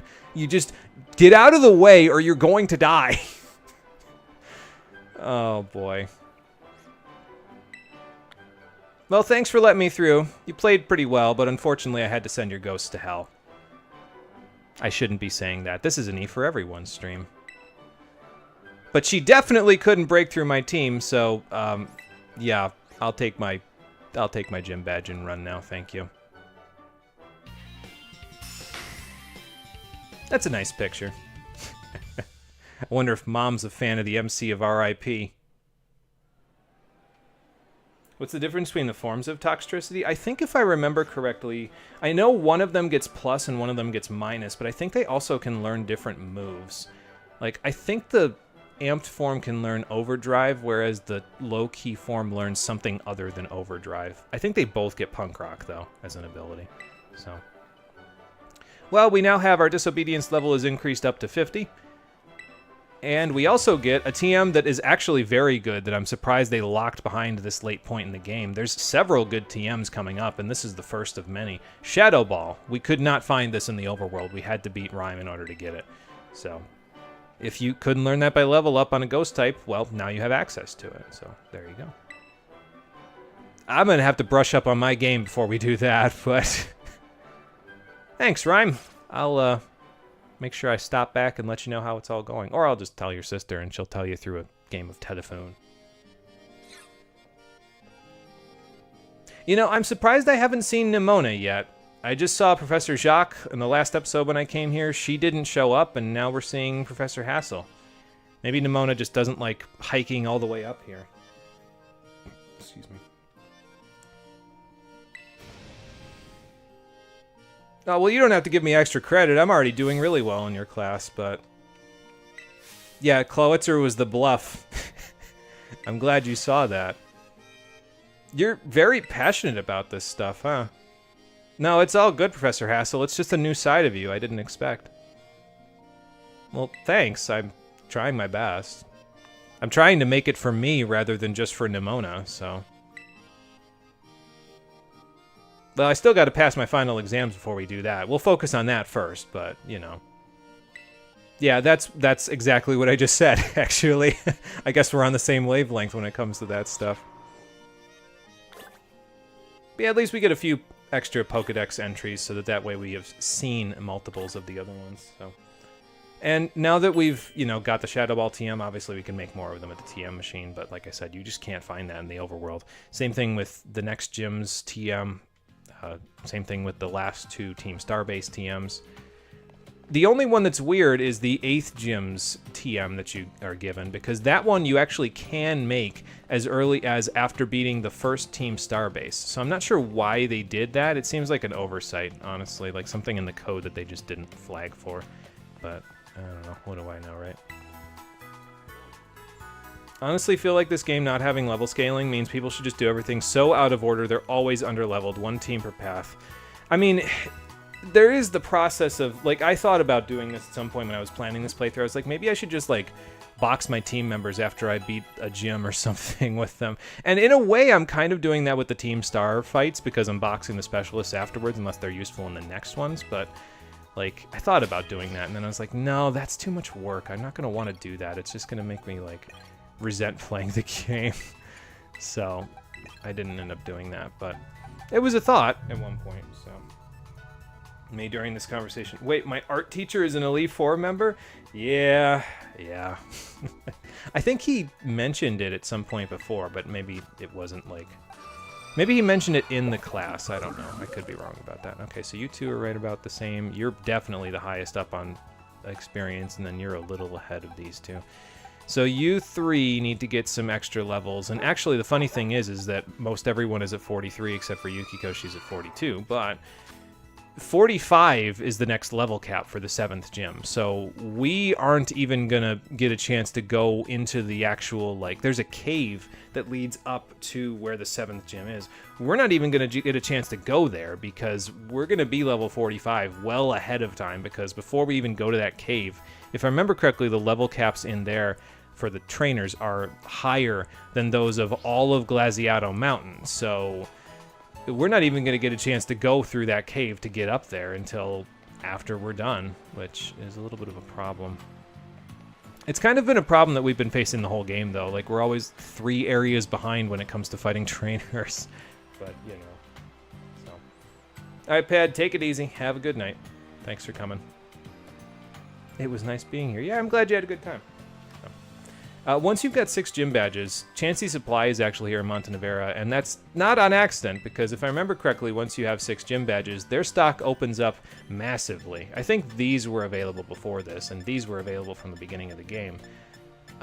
Probably most of these were as well. But the major point of action in their stock now is the mints. You can now buy mints for every single nature, I think. No, I don't think you can buy the ones for neutral natures. Let me take a look. I guess you can buy the Serious Mint, which is the only neutral natured one, but you can't buy them for the other ones. But these are all for boosting attack. These are all for boosting defense, special attack, special defense, and speed. And I'm going to buy a couple of them because there's a few that I'd like to get for my team members. So you just take a look at what I think would be best for them. So I think Impish is good for you because the plus defense minus special attack. The defense is helpful because then your body presses do more damage, even though I haven't really used that all that much. But you've got enough attack. It's fine. Let's see. Plus speed isn't really useful on you. Probably modest would be best for you because I want you to go second so you can use Giga Drains and, I mean, you know, have the throat spray used on Hyper Voice so you can hit with the force of a ballistic missile. So probably modest is good on you. Honestly, I think Jolly is good on you. Like what you've already got is probably good because the plus speed isn't really giving you a ton of extra speed, or your IV might just be low on it, but you've got plenty of physical attack as it is, and we aren't using your special attack, so I might as well do that. Probably I should put Jolly on you as well. I put Calm on you, so let's just leave that way because you've got enough special attack. And then for you, I'm probably going to do Modest, honestly, for you, because if I need you to go faster, I'll just give you a choice Scarf because we've got it, so...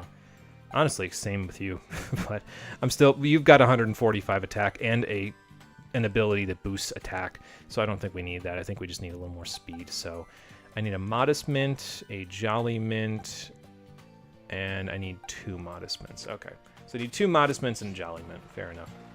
Let's go grab those, and then we'll head down from there. Go all the way back down the mountain after coming all the way up here, so... I should pay a little bit of this with LP, but just in case I ever need to make TMs or something. I'm trying to plan ahead just in case I ever do end up being in a draft league. Like if once I'm done with this playthrough at some point, my friends invite me to the one that they do. So that way I've got like resources that I can use just in case that happens. I don't know if it's going to happen. I might be Pokemon'd out by the time I'm done with this playthrough, but we'll see. Oh no, Excelblum's doing something dumb tomorrow. Posting the server, may the RNG goddess have mercy on his mind and soul. Oh god. I guess Birthright with 100 crit Vine Boom wasn't enough for him, was it? Well, we'll see what he's up to in just a little while, I guess. Alright, so there you go, Shaylee. I guess I shouldn't have sorted all of them like that because now they went all the way down here. Oh, it's probably up a little bit, isn't it, from where I was? It's above this. Yes, it is. Okay, so Modest Mint for you. Go. And a Modest Mint for you as well. Okay, well I guess I don't need the Brave Mint anymore, so I can take that off. I should probably teach... Clawitzer can learn Shadow Ball? Really? God, what is this? What can this guy not learn? Good lord. But I should probably just teach that. I don't think Frostlass gets Shadow Ball by level up. Especially since it evolved with a stone. Usually they don't get anything by level up, so I'm just gonna teach you Shadow Ball real quick. Just get rid of Hex. I know we've got Hex from the Will-O-Wisp and stuff, but Will-O-Wisp is good enough on its own for me to warrant it just being, you know, us using it. So I'll just get rid of Hex. It's fine. We'll replace Draining Kiss with Psychic once we get it, and then Yukiko's moveset will be all set and ready to go. Oh, I guess that was it. Whose movesets still need something now? I think we're mostly done, right? Like, your moveset's done. Yours is done. Yours is done. Yours is done now that you have Earthquake. Yours is done, and you just need Psychic. So it's just Psychic now. Okay, well, I know where to get that. That's our next port of call, actually, so yeah, we'll go from there. I'm going to see what this Terror rate is over here real quick, and then we'll head down the hill, the mountain. I mentioned it last time, but you can find Wild Clef Key here as well, in case you want one. So I think this is the earliest you can find them. 3-star Terra Dragon Dreepy. Okay, well. Having fun in there, Psyduck? There was something else in there, but I didn't see it before it switched over to Montenevera. Revelation with 100% crit, and player characters have 0 strength and magic. That's... yeah, that's a lot. Okay. The rail cannon of Clawitzer can fire a myriad number of projectiles. Apparently so. Good lord, man. He's just a very... he's highly versatile. He knows what kind of bullets are effective on certain types of enemies. Armor piercing? Yeah, I gotcha. Well, technically, they're all armor piercing because I got Mega Launcher. Need something for water? Sure, I can do that. Dark? Yeah, I can do that too. Fighting? Sure, why not? Oh, good lord. Alright, so anyway, I think we fought all the trainers I wanted to fight down in West Province Area 3 now. So our next destination is Glaseado Passage. What I'm going to do real quick, though, is I'm going to go over to the Leaking Tower of Paldea, and I'm just going to grab the Pokemon Center here in Alfornada, because we're going to need to go there shortly. Maybe not today, but we will need to go there shortly, like once we get enough experience, because then the 7th gym is right there. So, look, they designed a Pokemon around its ability, and it was a cool AF call. Oh yeah, absolutely. I'll definitely take it. Like, Clawitzer's really cool. I really like it as a Pokemon, so wouldn't be using it if I didn't. I still didn't evolve Gimmighoul. I'm going to do that once I get to Alfornada, just so I don't forget here. Whoop. Sorry, Meditate, I didn't see you there. I'm probably going to run into the Espatra right behind me after this, but, you know. Then I could test out my new Shadow Ball, I suppose. Oh, it's gone. Okay. Disappeared from reality.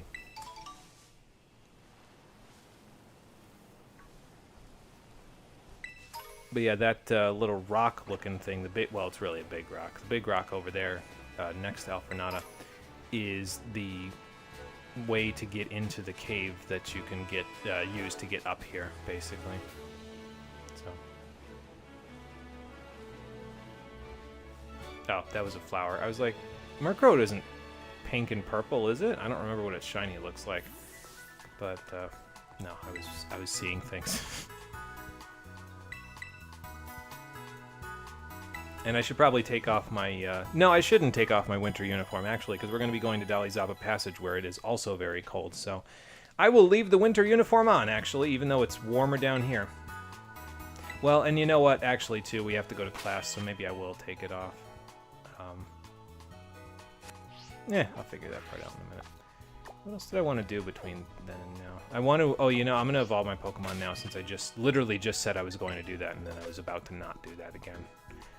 But let's go do that. We have the Ice Stone now, so we can evolve Crabrawler. So let's just do that. Put you over here. For those of you that didn't come in early on in the stream, I did all of the training that I needed to do to evolve literally every single one of the Pokemon that are in the boxes that I have here. We currently, once we get Crabrawler and Gimmighoul evolved, we'll have a total of 259 species caught in our Pokedex, and then we're just going to fill in that last slot there with something that doesn't evolve, and that'll be 260 species. And I'm not planning on catching anything else after that. That's enough for me.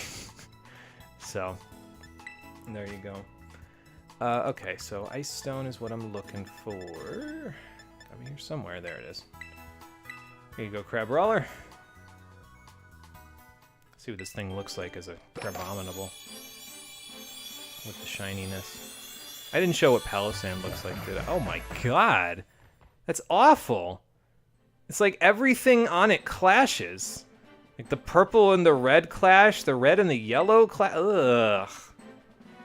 I liked it better when it wasn't shiny. Can we put it back? Anyway. See, like the blue and the purple look more complementary on regular Crabominable. This just looks... ugh. I don't know. I don't like it. I'm sure someone out there does, but I don't like it. But that's one, so at least that's taken care of. Now, I think if I remember right, we just need to have Gimmighoul level up and while we have the 999 coins, and then it's good. I think it, I was going to say, it should be enough with 200 experience to do that. Yep, there we go. And I'm pretty sure this is the earliest you can get a Golden Go as from a level 5 Gimmighoul, because I don't think they get any lower level than that, unless you can... I don't know if you can hatch these. Because I don't think they have a gender, right? So I don't know if they can make an egg. But there you go. There's Golden Go. Again, I just think of those car salesman, like car dealership things that are like they blow the air through them and they just flap all over the place when I look at this thing, along with Cheese Whiz. But he surfs on a golden surfboard if you throw him out of his Pokeball, though. So I guess that's kind of nifty. I wonder if he can keep up with me on the surfboard. I'm actually gonna look real quick while he's in the party, but yeah. So we saw that Rabsca is actually a golden scarab from the golden like ball that Rellor was rolling around. Here's what Palisand looks like. That's just metal, like a golden shovel with black sand with all these cool colors on there. Like that's just awesome looking. Like I said, I'm usually not a big fan of shinies, but that's just cool looking. So, all right, can you keep up with me? Oh my god, yeah, never mind. Holy, look at him go. He can just about keep up with, yeah, you can actually keep up with Miraidon's normal riding speed. That's impressive. Well, if he doesn't go in the wrong direction by accident, but, you know. That's impressive. All right, well, anyway, so there's your Golden Go. So we are at a total of 259 species now. And, yeah, all we got to do is fill that last slot in, and then we're going to go from there. I'm not going to bother evolving Dragonair in that last box because, quite frankly, I mean, I don't mind Dragonite, but I think I like Dragonair better than Dragonite, honestly. So, and then swap you two. There we go. It's just personal preference, you know. So, all right. So maybe next thing we do, because I still got to go get the lighthouse in Porto Marinada. I guess I'm definitely going to want to put on my spring uniform then if I'm going to go back to the desert. I don't want to be dying a heat stroke over there. Let's put on my spring uniform because we're going to go to class and everything too. So do this up once I load in. It's probably going to take a little longer because, yeah, I did that without waiting. Not a good idea in a game like this that runs like this. And then that. Okay. So there's that. We'll go to the desert now. Because the last Pokemon I want to catch is actually in the Asado Desert. So we'll go to the Watchtower. And then this will give me an excuse to kind of... I'll go to this Porto Marinada Pokemon kiosk. And then we haven't gotten the Porto Marinada Lighthouse just yet as a fast travel point either. So I'll grab that while we're over here. Then we'll go to class. And then after that is when we'll head up to... because I think that's all I need to do. Is just do this. And oh, and we need to grab all our Pokedex rewards and talk to Professor Jacques because once we got 200 species, he wanted to know about it. So we'll talk to him while we're at the school and go from there. But the 260th species that I wanted to go and capture is over here. Probably gonna save before I try to catch it, just so that way there's no issues. I was originally going to capture like the wild braviary that are here instead of evolving my Rufflet because I was like, oh, this is going to take a while. It didn't actually take very long to do, for one thing, and for another thing, when I came over here to try to catch it, it just used Whirlwind on me turn 1. I was like, okay, I get the point. I'll go catch. I'll just go evolve my Rufflet. I understand. I'm picking up what you're putting down. I was gonna say, what are you supposed to be? It's a sand dial. Stuck in the sand. Alright. Now, I think at this point we're behind Iron Treads, but as far as I'm aware, you can't get a surprise attack on this Pokemon, or any of the former Titans, if I remember correctly. So, like, we're behind it right now, but if you talk to it... Oh, we were in front of it anyway. Well, that's fine. I'm pretty sure you can't get a surprise attack anyway, so... I could stay in an Ice Beam, I could stay in an Will-O-Wisp. I'm going to try to Will-O-Wisp it, actually. So I'm going to say, unless it's an Iron Head, I should be able to live any one hit. And we got the Willow off, good. Very good. Alright, now, what do I switch in? Because I don't want this thing to faint, because I think it respawns eventually, but I'd like to catch it on the first rip, and that's why I saved right beforehand. I definitely don't want to keep Yukiko in, though, because that wouldn't be a good idea. If I switch in Roxas, I'm just instantly going to get pulverized by a Stomping Tantrum. I think Houseplant is the safest middle, honestly. And actually, she'll help, because if she Seed Sours, like gets the grassy terrain up, this thing will get healed every turn anyway, and that'll just negate the damage it takes from Burn. So, did I say Seed Sour? Seed Sower, because you're sowing the seeds into the ground. My bad. Words are hard. Do I Giga Drain from here? I don't want to KO it. I'm going to try it anyway. take all my souls back real quick. Thank you. Okay, that was a little much, but hey, it works. So I'm gonna try to get Roxas in. I feel like I said, I'm just gonna get stomping tantrumed, but no, I don't think so. I was gonna say maybe I'll live with the burn, but no. If I'm quad weak to it, I'm definitely not living with the burn. I should have given Roxas an air balloon. That's what I should have done. Because I'll just get it back after the fight. I mean, it doesn't matter. I'll just revive him if he dies to this, but then we can just switch Houseplant back in and she can tank until I get this thing. Okay, well, knockoff is fine. Until I get this thing caught, I can just tank. So, actually, you know, it might not be a bad idea to try to switch everybody in because Iron Treads is level 45, so everybody will get a good experience out of this. Let's see, you three have been in, so let's just switch around a little bit until the grassy terrain goes away. Then I'll need to reset it, and then I can switch around a little bit. I mentioned it a little bit ago, but I wanted to catch this in a timer ball, so I'm kind of just waiting around until, you know, enough turns have passed, and that's why I'm swapping so much. I don't mind switching around if it means the turns will pass and I can, like, catch it in the timer ball easier. Because the more turns that pass, the easier it is for it to be caught in the timer ball, so. If you recall my playthrough of Pokemon Coliseum and XD, I think we used some timer balls there pretty effectively, because I was like, okay, beyond a certain point, the Ultra Balls aren't going to be very useful, but the timer balls will be more useful. So. Alright, the only one that needs EXP now, needs to be in to participate is Interceptor, and I just hope I don't get Iron-Headed immediately. I mean, I'll probably live it, honestly, because, you know, he's burned, so it's only 2 times effective rather than 4 times, which it would have been on Roxas. So, Stomping Tantrum, that is. So. But we should be just about ready to catch this thing. I'll just switch in Houseplant. Oh, good, Iron Head right off rip. But yeah, like I said, with the defense and the burn, I can tank that fairly easily. So yeah, with it at this level of health, I should be able to catch it. But just to be safe, I'm going to swap in a Houseplant so we can Seed Sower. Keep the grassy terrain so that it negates the burn that I did just to make this thing weaker. And then we'll just throw timer balls at it for a little while until it gets caught. Hopefully it'll get caught. Like I said, I can't boost my catch rate by catching this thing by surprise, as far as I'm aware, so.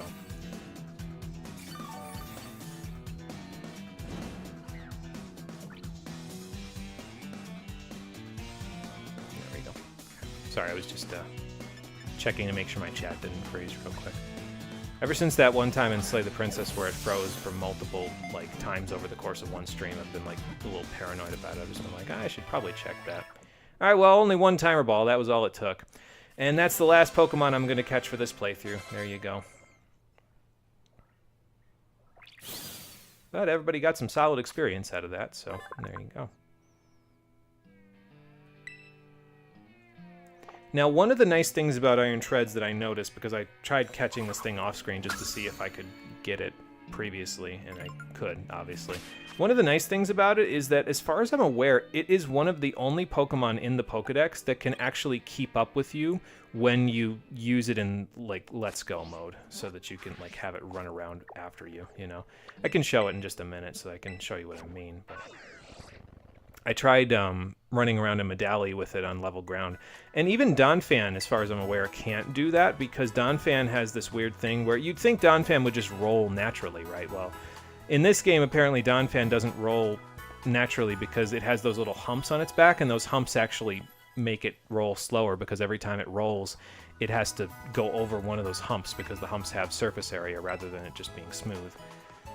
I don't know why they did that to poor Donphan. It seems like you're just nerfing the poor guy, but it's very difficult, from what I understand in this game, to get a Pokemon that actually keeps up with you in Let's Go mode. So Iron Treads is a rarity that I will try to hold on to. Here, I'll show you. Hang on. I don't know if it'll do it here because this isn't exactly level ground, but if I send it out, I try to run around with it. He literally keeps up with your regular running speed. He runs at exactly the pace of your running speed, as you can see here, which is, again, not exactly common. And as far as I'm aware, I don't imagine Great Tusk can do this either, because as far as I know, Great Tusk, which is the Scarlet version of this Donphan variation, I don't think he rolls, because it would be very hard for something that gigantic to roll. So I'm not saying Violet version is the best version, but I mean, Look at him go. Anyway, that's enough of that. But we now have a level 45 Pokemon. And actually, we also have some Pokemon above level 50, so technically speaking, I could go and use the Hyper Trainer, because I now have that one bottle cap that I picked up. So we could go use the Hyper Trainer, technically speaking, in Montenevera for one bottle cap's worth of training, but I'll wait until we're all level 50 before I do that. And while I'm thinking about it, before we go to the lighthouse, let's claim all of our claims here in the Pokedex, so let's do this. And the last time we were in the 180-something before I left the last stream, so let's just grab all this stuff. So 190, we get 10 Luxury Balls, 5 Medium Experience Candies at 200, a Moonstone at 210, 10 more Timer Balls in case I needed them for the Iron Treads capture, but I didn't. And instead of getting Stardust, now you're going to start getting Star Pieces for a little while. So here's 3 Star Pieces. And he'll also start giving you the Apricorn Balls from Johto. So here's a Fast Ball. Now here's the only thing. You can't actually sell those. The people at the kiosk, the Pokemart kiosk will not buy the Apricorn Balls from you. So use them or just leave them in your inventory as trophies, I guess. It's up to you, but we got all the way up to the Friend Ball, and I'm okay with that, honestly. We could keep going, but I feel like 260 out of the 400 Pokemon in this game is well and away more than enough Pokemon for me to have captured. You combine that with like all the Pokemon we captured in Coliseum XD and Let's Go, and you omit any like repeats, and we've probably caught about 500 Pokemon across the 4 games that we've played so far for the stream, which is way more than I normally do, so I'll take it, you know. Alright, so here's all the wild Grimer I talked about when I was talking about the lighthouses before. There's also wild Rotom, but we might not see one, honestly. Might just mostly be wild Meowth. There's a wild Varoom, wild Murkrow. Oh, there's a wild Rotom right there. And he just buzzes everywhere, as you can see. Was there anything behind this lighthouse? Yeah, I was going to say, I think there was an item back here. It's just another Moonstone. I don't know. I think you only need Moonstones for Jigglypuff in this game, though, right? So I wonder why there's so many of them. Welcome back, Chris. We got the 6th gym badge, and I'm just going and collecting up fast travel points real quick before I head back to school again. So, give me gold. Don't jump off. You have so much to live for. Okay. Well, that was morbid. Anyway, so we now have the Montenevera Lighthouse as a fast travel point as well. And with that, let's head back to school.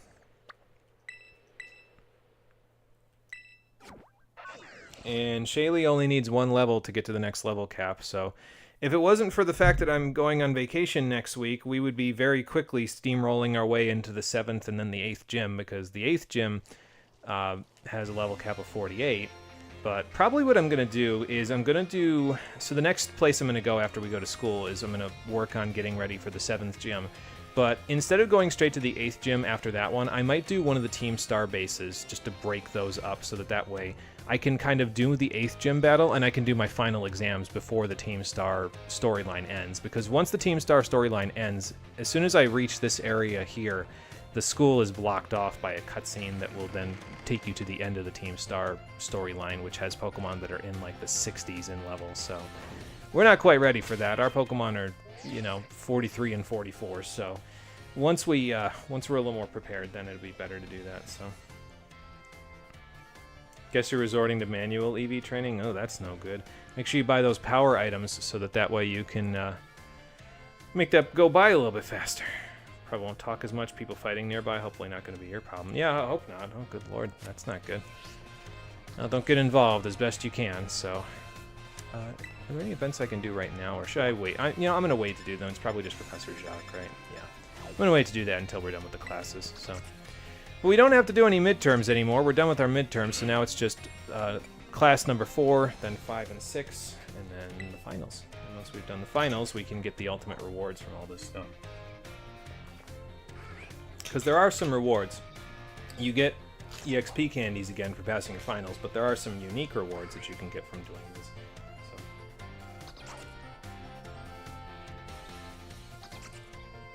Oh, so EV training for Clefairy and Kitakami, but other than that, you don't know?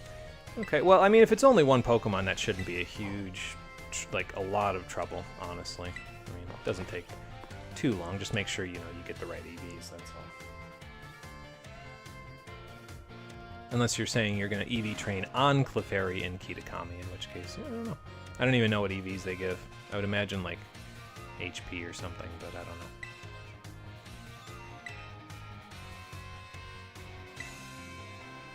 So you going to use that as survey data there, Professor Jacques, or? Okay, so we're going to talk about evolution in this biology class, so. Which I imagine by the time you take this class, it's happened a few times for your Pokemon, so. Right? Because I think this specific class, let me think about this. This is class number 4, but there was a midterm, so this is technically the 5th class. This doesn't unlock until, I think, after Medalli, if I remember correctly, after 5 badges, so. Right? Well, there's a couple of reasons for that. It could be because they learn moves earlier. It could be because of the fact that, I think since Gen 6, if I remember correctly, they actually gain more experience if you refrain from evolving them and you leave them in their non-evolved forms. They gain more experience in order to help them level up faster. So. You press the B button. Where's the C button? I don't know. But yeah, to stop a Pokemon from evolving, use the B button. It's kind of late in the game for them to be telling you this. Usually if it's like, this is supposed to be a primer on how to do that, but usually they tell you this pretty early on, just so that way, if you want to stop it, and this is literally your first Pokemon game, like you wouldn't know all the way until these classes.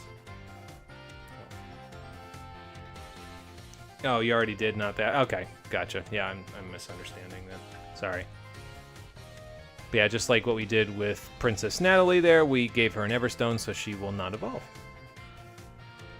The Everstone has one other use as well. There's actually a trainer in Cascarafa who will trade you a Johtonian Wooper in exchange for a Paldean Wooper, which means it's the water ground version of Wooper. If you want that Wooper to be to make an egg that also hatches into a Johtonian Wooper, you need to give it an Everstone in order for that to happen. So like if you give it an Everstone and you try to have it breed and make an egg with another Wooper, even if the other Wooper's Paldean, it'll make. I think that's if it's female, though. I think it has to be female or breed with a Ditto, if I remember correctly. So I don't exactly know 100% about how that works, but from what I understand, giving it an Everstone will allow it to maintain its form. Because otherwise, even if Johtonian Wooper makes an egg, the Pokemon will always hatch into the form that is native to the region, even if its parent was of a different form. So. The defeat a specific Pokemon in battle one is, I was going to say, kind of a little bit of a bizarre one, but I suppose Primeape into Annihilape is also a very bizarre one. And the game doesn't even get into what it is, so if you want it, I guess you're going to have to figure it out for yourself. It's the move Rage Fist. Primeape now learns a Ghost-type move called Rage Fist by level up, and you have to use it a certain number of times, and then it'll evolve into Annihilape. By basically getting so angry it goes to the afterlife. I don't think I want to do that to my Primeape. I like it just the way it is. I haven't even caught a Mankey, so I don't think I'm one to talk, so. Oh, the Clefairy was towards the Moonstone comment earlier. I see. Okay. Gotcha. Yeah, my bad. I misunderstood. But yeah, that one's in Kitakami, so. I don't have access to Kitakami, but it would help with the Clefairy then, so. What else evolves with the Moonstone? The Nidorans evolve with the Moonstone, so Nidorino and Nidorina, but I don't know if those are in this game.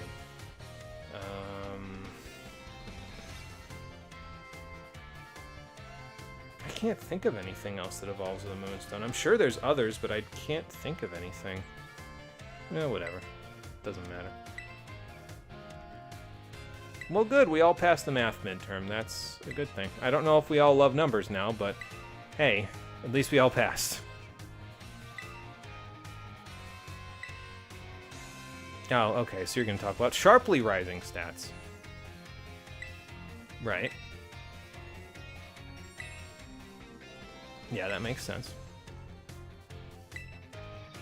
So yeah, the first boost gives you a 50% boost, and then it gives you a 100% boost if you use it a second time, so your moves are at double power.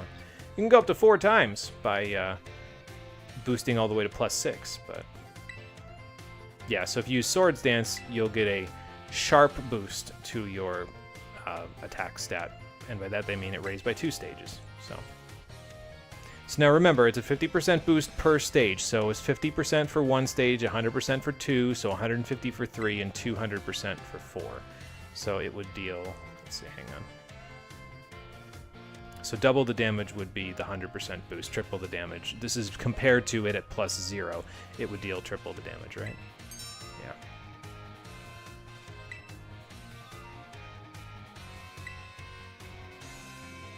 Right, so it's a 200% boost, but remember, it started at 100%, so it would deal, yeah, triple the damage total. Had to think about that one a little bit. Yeah, and sometimes just those small boosts are enough to just, you know, tip the scales in your favor, so. But yeah, a sharp rise is 2 stages, and a drastic rise is 3 stages, so. And the X items, from what I understand, now raise stats by 2 stages, so. I don't know when that change was implemented because I never use X items, but there you go. So that's how they work now.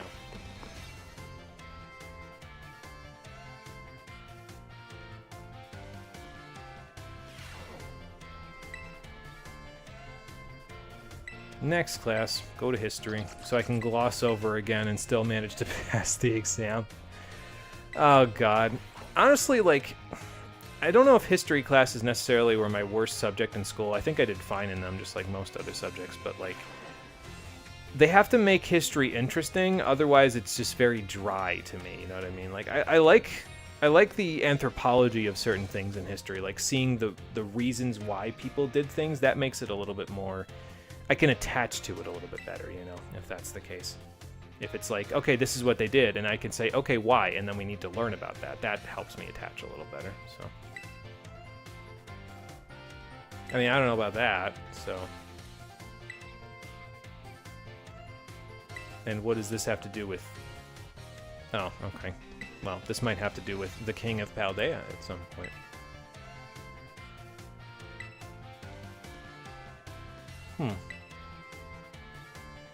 A vessel, a sword, a set of tablets, and a set of beads. And he gave him all the gimme gold coins in the world.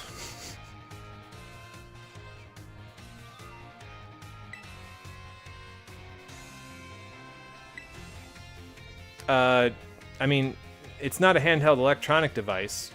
I guess it could be medicine. It depends on where in the East it came from, but they were probably writing planks, right? Yeah.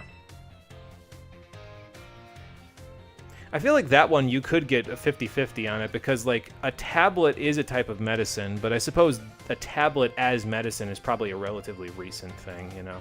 Like, most medicines in medieval or ancient times were not tablets. They were, well, you know, like, just leaves and stuff that you ground up. It's a good change. It makes them actually useful. Yeah, there you go.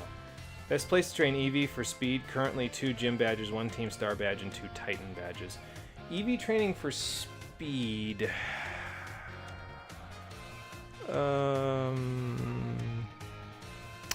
Fletchinder gives speed EVs, doesn't it? You could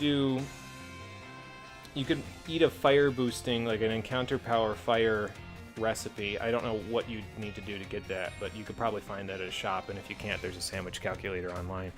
And you could go to, where do you first find Fletchinder? South Province Area 4. And you could probably fight them. They're like level 20-ish. So that probably is about your level range. So at least Mr. Rifle is hot. I mean, meow. Oh boy. I know where she goes with all of this stuff later, and I mean, if that's what you want to look at. I'm more preoccupied with other aspects of her personality, but, you know.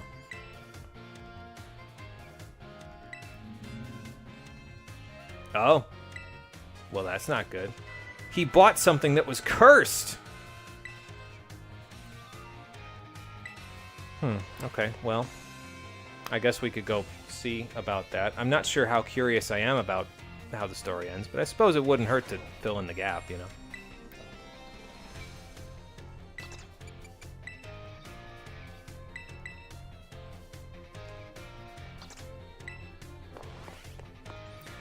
Okay, language class, and then 3 more classes. We'll do all the events, and then we'll see how much time we have, and we'll go to Dali Zappa Passage. I might be able to get all of the trainers in Dali Zappa done today, but I definitely don't think we're going to get to the 7th gym today.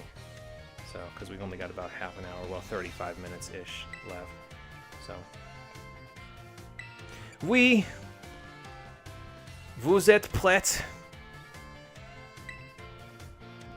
Now, the language classes going forward from the midterm, I find, and I think some parts of the internet agree with me because I've seen people complain about it, I find these to be a little tricky. We'll see in just a minute how it works, but here we go. So he brings in a Pikachu to be his assistant.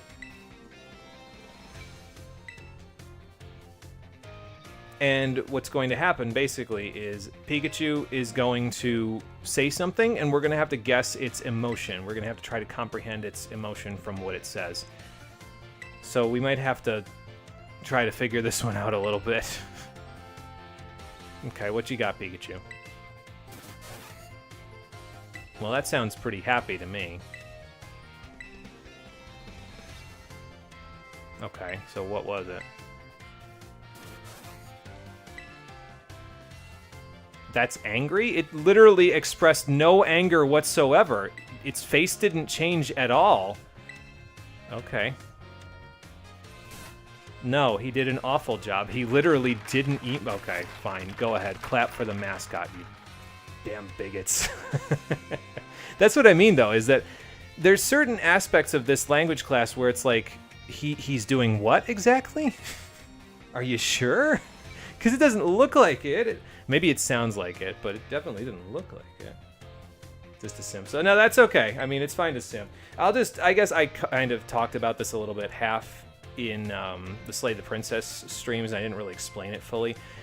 Horny is a fine emotion to be. I just don't like the idea of being horny on main, because there's way too many people out there that can watch you being horny on main and not like it, including, but not being limited to, job opportunities, which is a huge part of my future, considering I'm going back to school. So the way that I have always seen it, and the way that I've usually tried to talk about things on the streams and stuff, is there's a time and place for horny, but for me, it's not in public. So it's fine to do that. I just don't like doing it myself. That's all. So do it if you'd like to, but I don't do that outwardly. I'll do that where it's necessary, you know. So in case that wasn't clear when I talked about it on the Slay the Princess streams, where I said, yeah, I don't really see it. That's what I mean, is that if it's there, that's fine, but in public, I'm not going to outwardly talk about it. So now maybe if Pikachu used telepathy, I would have understood exactly what it was doing there. But yeah, it's just bizarre because, like, they said, oh, yeah, well, you know, here, what is he expressing? His eyes didn't change. He just looks happy. Again, maybe it's just the saying, the way that he sounded. But, like, if you're going to be angry, then look angry. I'll have to remember that one because I'm definitely, if I don't remember that one, I'm going to fail the language final and I'm going to have to take it again. And that's just going to be embarrassing. Alright, off to PE. I might do better in PE than that travesty there. By the way, if you get an answer wrong in class, it doesn't matter. You can still continue. You just don't get the ba-ding. That's all. There's no different reward just because you got an answer wrong. All they do is they expect you to remember what you got wrong for the final, so. You fell for it too, so yeah, angry. Again, they just don't convey it right, because if he was angry, then show me his eyes getting angry, you know what I mean? Like, have him convey the emotion rather than just, appear being happy.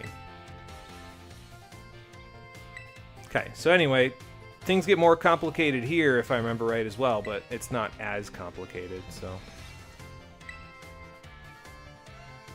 Yeah, we learned about that one. Actually, if I wasn't experiencing a glitch or something like that, if you use the ZR button to send them out, they can also grab items for you. They won't fight the wild Pokemon if you send them out with the ZR button. We saw that with Houseplant earlier in the stream. There's no auto battling with the ZR button, but yeah, so. It will, but the experience points will be heavily limited, so And also, you don't get EVs, so it's not really an efficient way to train your party at all. So I don't know why you would accentuate that when it's literally not any of the things you just said. You literally only use auto battles, as far as I'm aware, or at least the way that the internet has told me, is auto battles are mostly useful for farming Pokemon materials because you don't have to go into the fights with them. So it's actually, no, there's two uses for it. One is the use of farming materials, and two is finding shinies. Because if you're in an auto battle situation and the Pokemon is a shiny Pokemon, your Pokemon will not fight it in auto battle mode. It'll stop dead before it fights the Pokemon, and that's a clear indication. Like if it has a weird shiny color, it's hard to tell if it's shiny or not. If your Pokemon doesn't fight it in an auto battle, it is a shiny. So there you go. Oh, and then there you go. There's even more ammo as to why we don't want to do that. So they'll also never faint, though, when you're training like this. So I suppose people who do Nuzlockes probably like using this, but it just sounds like it's 10 times as tedious as doing this with, you know, regular methods. Yeah, how do I stop an auto battle? Because what if I threw them out by accident? What if I pressed R instead of ZR? Oh, okay. Yeah, so you can call them back before they start an auto battle with ZR. So, there you go. I think she only lets you ask the one question. So if you want the other question, you could always repeat the class and ask the other one. I think. Because it's about to have her do her in conclusion thing here. Fair enough. Speaking of which, Dendra. We're going to see more of Dendra in the next episode, but, well, the next episode's going to be a little while off because I won't be streaming at all next week. I'll be on vacation, so I won't have a chance to. But that's okay.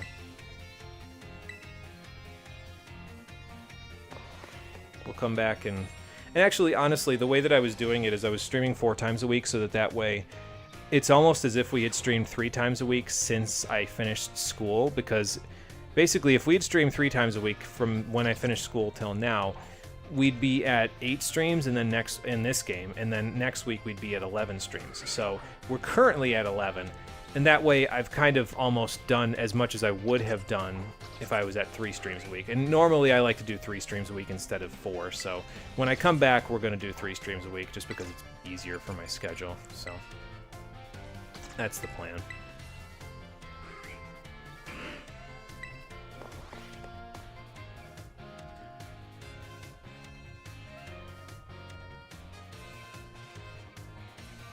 Alright, art class, then home ec, and then we're done. Oh, Penny's here. Has she been here the whole time? I don't remember seeing her in class before this. Maybe I just wasn't paying attention. I was going to say, is Professor Gibble back? But no, the second gym leader is making a cameo appearance in Hassel's art class because, well, Brassius is also an artiste. I think we talked a little bit about it. Like, he maybe made a couple of little blurbs about it. But a lot of the statues that you saw around Artezon were made by Brassius.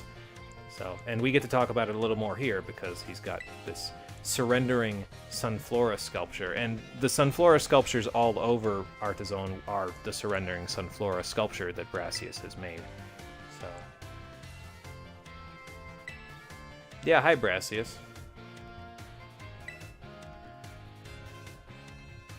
I was going to say, is this a heavy subject for you to be teaching children? But, okay, fair enough.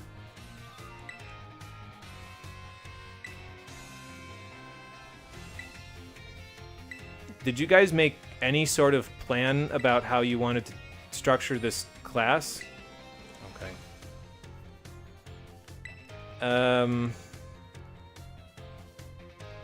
Well, it was surrendering Sunflora, right? So you probably weren't in the best mood.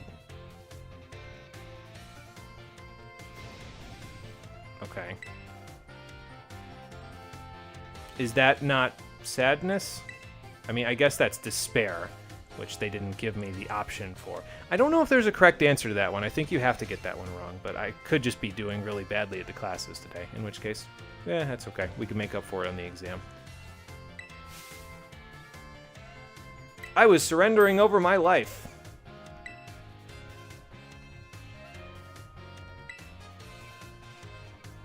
Well, that's not good. Yeah, don't do that with art. That's never a good idea.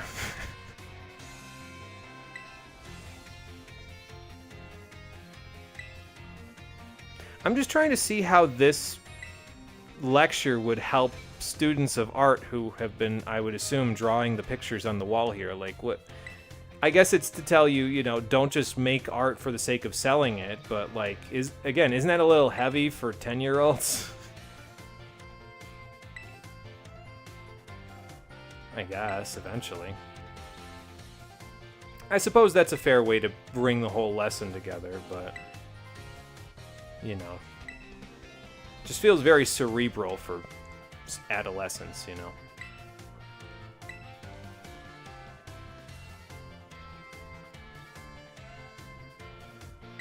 Mr. Hassel, are you okay? Uh-huh. Seeing a lot of new sides to this guy lately. He's a little, overwhelmed when his emotions get the best of him, isn't he? Or maybe that's just all the trouble that he's been having outside of class with that one lady that interrupted our conversation the last time. I don't know. Maybe we'll find out more if there's an event after this. I don't remember if there is an event after this one or if the event is after the next class. I guess we're going to find out, aren't we? After we're done with home ec. And for those of you that are dreading this section of the stream because it's literally just half an hour of me sitting here and entertaining these people's dialogue, I promise it'll be over soon. We've only got 2 more classes and finals to take after this, and then we're done, and we can reap the rewards of our efforts of being patient and listening to these people. You had to retake a home ec midterm multiple times? Oh my lord. Were you that not paying attention in class? I don't think it's that difficult.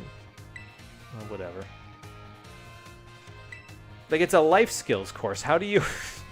how do you flunk that multiple times? Anyway. I was gonna say, I wonder who that could be.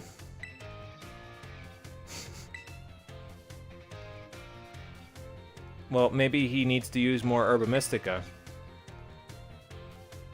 Okay. Yeah, which young man, huh? Arvin? Make the food with other people. That would probably help. Yeah, when you make the food in multiplayer, you can stack the effectiveness of the meal powers. So, I don't know that from experience. I know that from a YouTube tutorial. Because I was like, how do I get these encounter power level 2s? This is like before the sandwich calculator and everything. And it was like, how do I get these? And it's like, well, you could do it in multiplayer, or you could use Herba Mystica. And I was like, okay, good. So 2 things I don't have access to. Got it.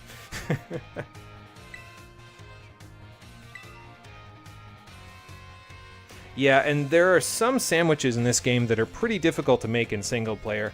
There was one I made a BLT. I don't remember what for. There was a certain meal power associated with the BLT. I think it was Encounter Power Fairy, if I remember right, when I caught Hatena and Flabebe off screen.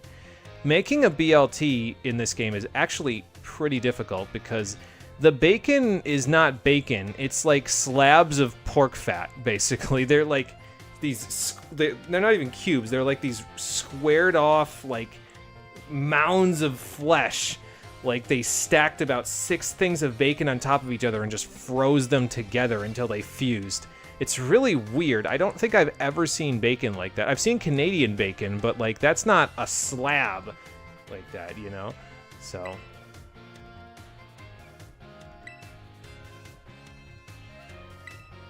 yeah, I suppose it teaches you a little cooperation to make the meal powers like that. Oh, whoops.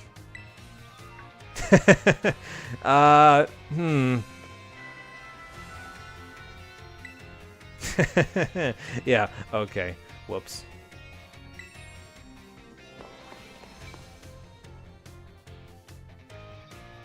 Don't disclose his name or location outside of this classroom. Wah, wah, wah.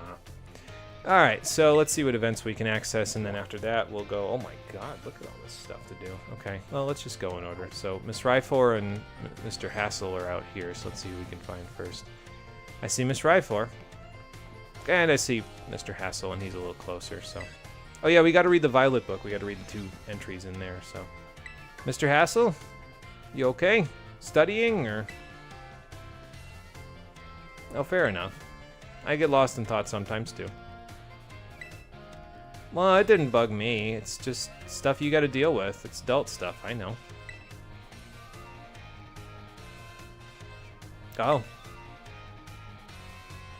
Well, I guess that tracks, since you're a Dragon-type user yourself.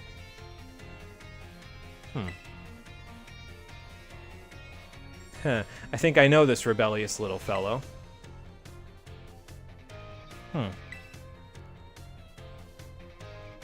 Wow, so you went from music to art. Interesting.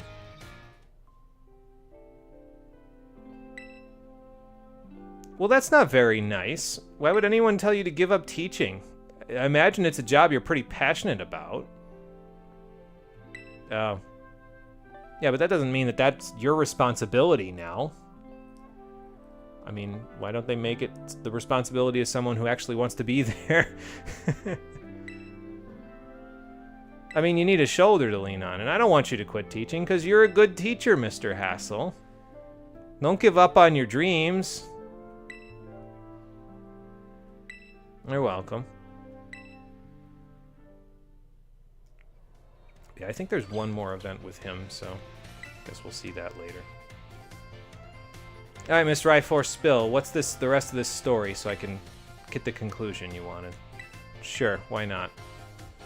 Why do I get the feeling something very bad is going to happen if I take, what do you mean, take the bait? What have I gotten myself into? I'm already regretting this decision. Yeah, were they cursed, or? Oh, okay. So these Pokemon are manifestations of malice, then. And the greed of the king caused them, their malice to, yeah, run wild, and they destroyed the whole castle. So the person from the east who sold this guy these treasures accidentally sold him bioweapons? Like biological super weapons? Uh-huh. Well, that's not good. I mean, I've literally seen a door with a seal on it, so I'm not sure if I would say it's make-believe. I just don't know if I want to get further involved. Uh-huh. Well, fair enough. Okay, I guess so. Again, why do I get the feeling I just made a terrible decision asking her about this stuff? Oh, we'll see how that pans out later. Alright, so it's times in the cafeteria, biology lab for Mr. Salvatore. Oh, and then I gotta go to the biology lab after I'm done with his event, because I'll bet you Professor Jacques will be back in there once Mr. Salvatore's out of there. Alright, fair enough. Let's just hope I remember where all the trainers are in Dolly's Up Passage area so that I can get that done without too much trouble. Oh, sorry, Miss Time. I just didn't expect to see you here in the kitchen in the cafeteria. Are you here to eat something, or are you making something?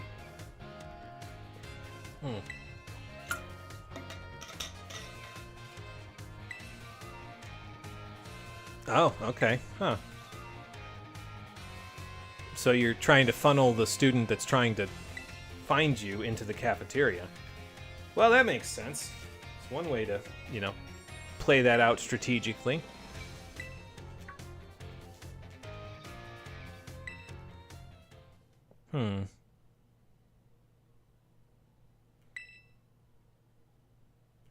Well, that sounds like... I was gonna say, it sounds like someone who needs your attention if she's got a question for you. Is she even in our math class? Nah, it's all good. I'm glad I could help, I guess. Oh, and I met your sister. She's cool. I went and fought her at her gym. I wonder if they actually, like, hang on, before I go, is there any conversation that she has about Rhyme now that we've fought her? No. Okay. Huh. I would have kind of hoped that there would have been a little event or something where it's like, yeah, hey, you met Rhyme? Cool. something. Like, just give me anything. Just to indicate that there it is, so...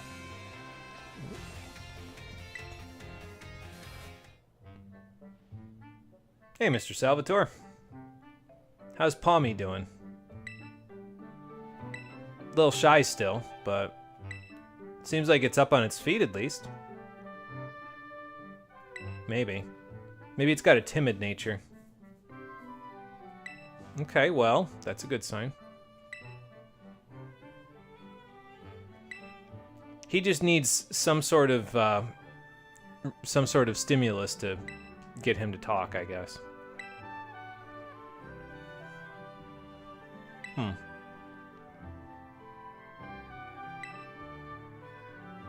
think ne t'inquiète pas is don't let it worry you, basically. Although I don't think it quite translates like that from French, but I think inquiète is worry. So.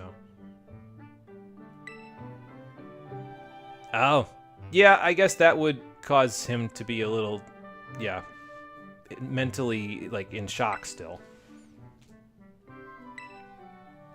Well, at least we know he's being taken care of now. Right. Fair enough. Well, see, and now you understand why I had such trouble with the Pikachu.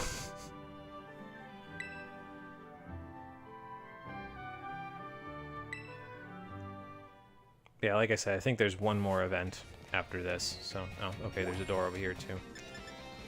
Oh, and Mr. Jacques is just in here now. Okay, well, I guess I can just go talk to him since I'm already in here. Let's get the 200 species event out of the way. But there's a few events at the school that we're not going to be able to finish just because of either the fact that Mr. Jacques is the first one out of the 3 that we won't be finishing at the school because in order to finish his events, you have to register everything in the Pokedex, and I just don't have access to Scarlet version in any way, so I won't be able to finish his stuff out. But I think after 200 species, he just says, hey, when you get all 400, let me know. So...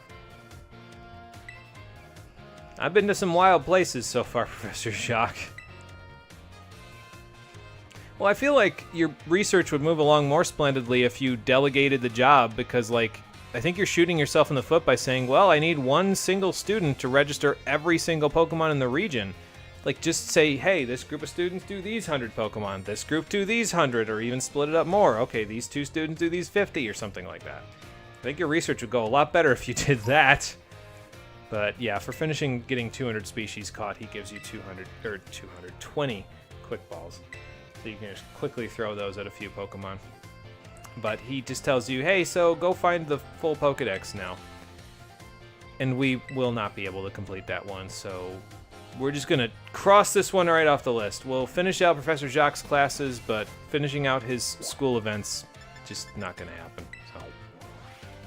Alright, a couple more events and then we'll be done with the school stuff. We'll go fight a few trainers, I think. Maybe what we'll do is we'll, like, fight a few trainers and go into Dali Zappa, like the Pokemon Center there, and then we'll fight the rest on the next stream, because probably by the time we're done with that, we'll either be going to Glaseado Mountain, or we'll be going to the 7th gym. So it's just going to kind of depend on how many people we have to fight, and whether we get our levels out of it. Okay, what do you need my help with, Mr. Seguro?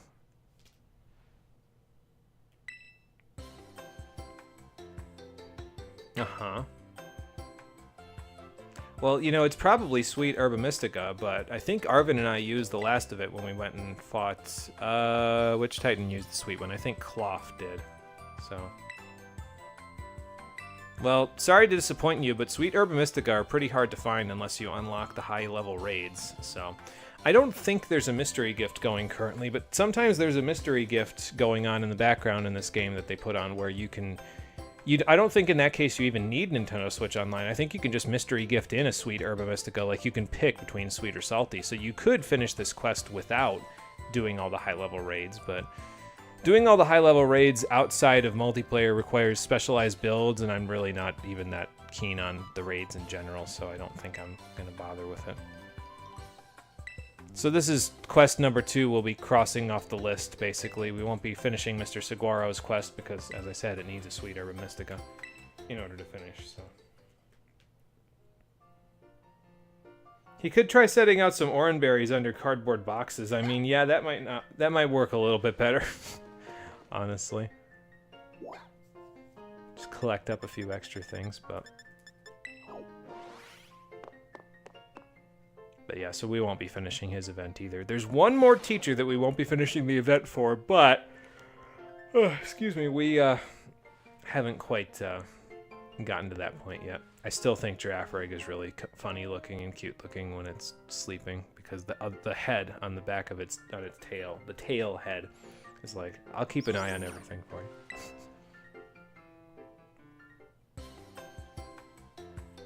I won't eat your sandwiches, Dendra. Miss Dendra, what's going on? Need someone to sample your sandwiches and give you an honest take again? Because I will do that. Well, gee, I wonder why. Alright, what did you put in it this time? It had meat filling and meat for bread. That's not a sandwich. That's just a jerky bar. Oh, God.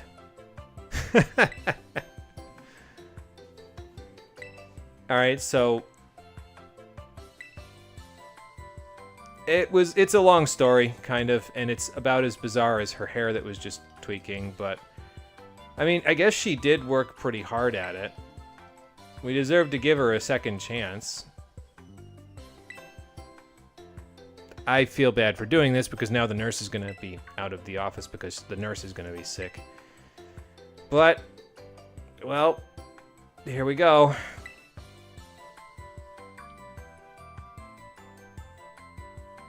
Okay, well, that's better than getting a stomach ache.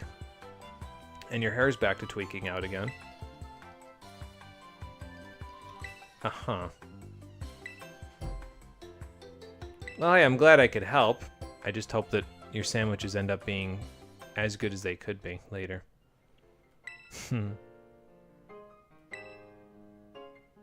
Really? I wonder why she gets hurt so often.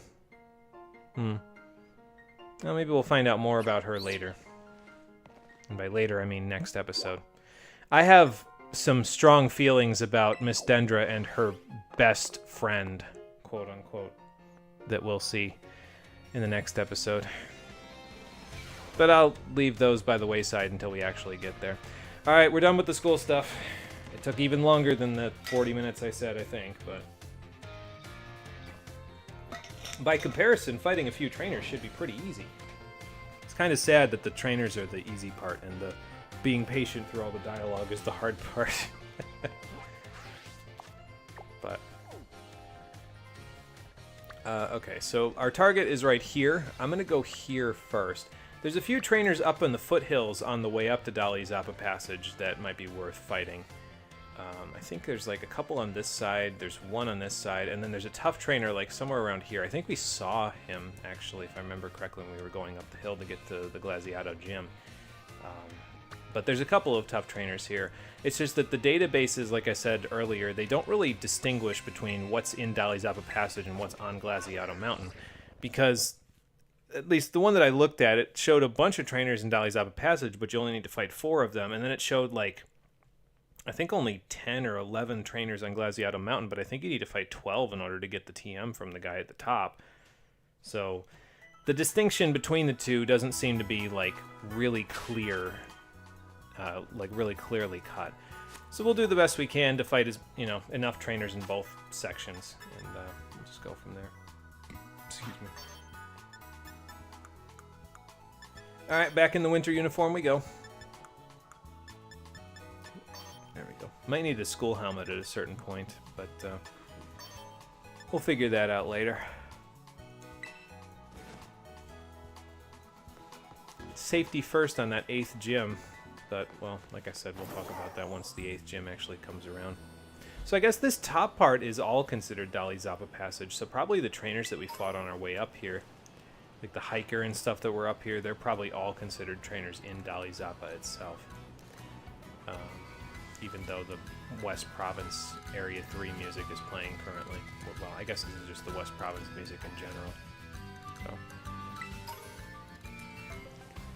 So. I forget if I showed this, but basically, and I already grabbed this TM off screen. I think it was off screen, or maybe I showed it on screen. No, I showed it on screen because I got it with Colossal. Never mind. But if you go up here, so this trainer up here is probably part of Glaseado Mountain because it seems to be based on elevation, where trainers are part of Dalizapa and where they're not. But the Flamethrower TM was over here. And if you go up here, you can actually fight this trainer who has a Pokemon that might be a little hard to find otherwise.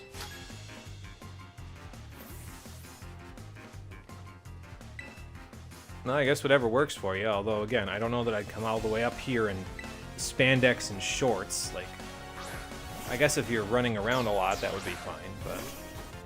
Yeah, she's got an Arctibax, which is actually the second form of this region's pseudo-legendary. And it's dead. Not a good first showing, but I suppose I did have a fairy type for this dragon type. It's an ice dragon type, so, like, it can be pretty useful. It's got some strong offensive typing. And I think it has some pretty powerful stats when it's fully evolved as well, but as with most of the pseudo-legendaries, that evolution process takes a little while, so... Oh, well, I guess that's fair enough, but I guess yours probably handles it a little better because it's an ice type. Means it can handle ice and fire type moves neutrally. Who needs what here? Let's see, 372, 1297, 29, so everybody's still catching up to Shaylee, but... looks like you two need more, so let's get you two. That looks uncomfortable, honestly. Like her spandex suit. Yeah, I don't know. It's not what I'd wear up here, that's for sure. I mean, maybe I'd wear, like, skin-tight clothing, but it'd be underneath a bunch of other layers, you know what I mean? So, like, I'd wear thermals, but underneath other stuff, so... Now I forget. Oh, look, a herd of Go-Go. Kapow. I forget if that guy's one of the ones I... No, I think if I remember right, the next person I'm looking for is an artist. If I can find them among the blizzard and the 10 frames per second. I think the artist is up in this direction, though, so let me set a point so I know which way I'm going. That's one thing about the map that kind of is a little helpful, is every time, if you set a destination and then you leave the map, Miraidon or your player character, depending on... Okay, here's the artist, right? No, that's a hiker. No, it's an artist, never mind. Miraidon or your player character will turn towards the destination that you just set. So... My lord. The frames! They're killing me! Oh, okay, well, fair enough. I kind of wish I had a mask for my mouth like you, because I probably wouldn't be freezing cold right now. Ah yes, the blizzard, blowing through the blooming flowers. Yeah, I don't know what's going on here either. Apparently the snow isn't sticking despite being a driving blizzard. But what do I know, right? I don't know weather. I'm not a meteorologist. Bye, Luminion. I pretty much just did that battle because she's got that Luminion, and Luminion's kind of hard to come by unless you get your own Finneon, and I did not catch one, so just register it for the Pokedex this way. A Frostlass, I should be able to handle that with the Captain. And I guess there was a midday form Lycanroc behind me as well, so I guess you can catch those up here if you want them. We saw the Midnight form at some point as well. I don't remember where we saw it, but it's around here somewhere.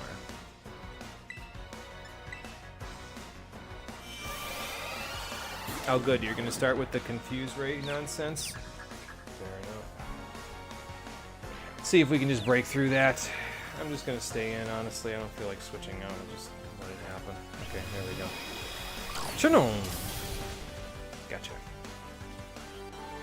Alright, there's one more trainer I want to fight up in the foothills here, and then after that we can jump down towards the actual Pokemon Center. Here's the move. I think this is the move that's exclusive to the amped form of Toxtricity. I could be wrong about that, though. It's Overdrive. Now, this is an 80 base power electric-type move, so it's weaker than Thunderbolt, but because of Punk Rock, this would actually be boosted, I think, by, I want to say 50%, so it'd be like an 120 base power move before factoring in Stab, so it's pretty strong. It's actually a little stronger than Thunder, and it's got 100% accuracy, so... And what did you realize? Well, Yeah, I mean, you could sell it up the mountain, but it's probably a lot, you know, more common for snow art to be found and ice art to be found up on a mountain since it'll stay cold. So, gonna have to rethink that one a little bit. Hi, Mudbray. Bye, Mudbray. Oh, well, I guess I don't want to be over here. There's Palmy and a Pyroar and Littleio in the same place. Must have adopted them or something. But yeah, the Dalizapa Pokemon Center is actually right down in this ravine here. So we could just drop down there in a second. And we will do that. But well, I guess I'll grab this TM as well while I'm looking at it right here. Before I forget. Poison Tail TM, huh? All the way up here, somehow I feel like that's not going to be quite as useful as it could be. But there is another trainer down here that I wanted to fight, I think. Don't remember exactly where he is, but I'm looking at a bunch of items. It's like pieces of candy. Might as well grab them. Here somewhere. I think he's down here. There he is, right there.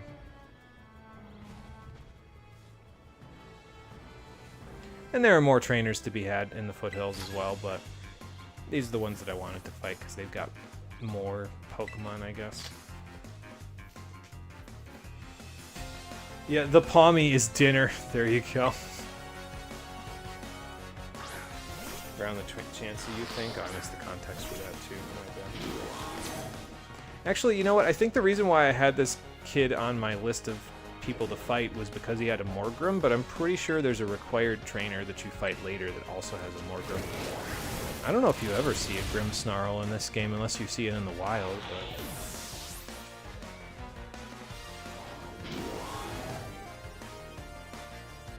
And there's a Kilowattrel, so if I didn't evolve mine, this would be a good way to get it for the Pokedex as well. How are we doing experience-wise here? So you're 44. It's not really safe to switch in Houseplant. I could probably switch Yukiko in and be okay.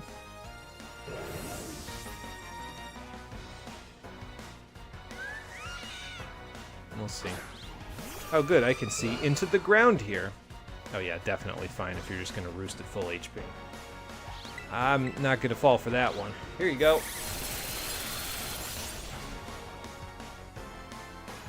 And I don't know if that crit was necessary, but at least it sent the message. Alright, well, almost everybody's 44 now, and I'm sure Shaylee is very... No, you probably can't post this to your feed. Although, humbling yourself on the internet can sometimes also get lots of views if it's cringeworthy enough. Wait, hang on, what did you say? You were gonna post a video when you don't have any likes or followers to begin with? Kid, you're never gonna get anywhere on the internet if you ain't got no following. That's like the whole internet. 45, 54, 37, 24. Wow, we're all over the place here, but Houseplant definitely is the one that's gonna need it the most, so... Oops. We'll let her go first. Alright, so now that we're done with that, let's hop down to the actual Pokemon Center, and I started a little late, so maybe I'll keep going here. There's, I think, let's see, 1, 2, 3 trainers on the way up the hill that we can fight. There's one trainer once we get up the hill that we can fight, and then there's 2 tough trainers near the top of the hill, so... And honestly, we can get to the top of the hill from right here if we just go up a little bit that way, but... might as well go all the way down here and see if we've already got enough people in Dalizapa to grab the prize. Because, again, I don't know which ones count towards Dalizapa and which ones don't. So, I guess we're going to find out.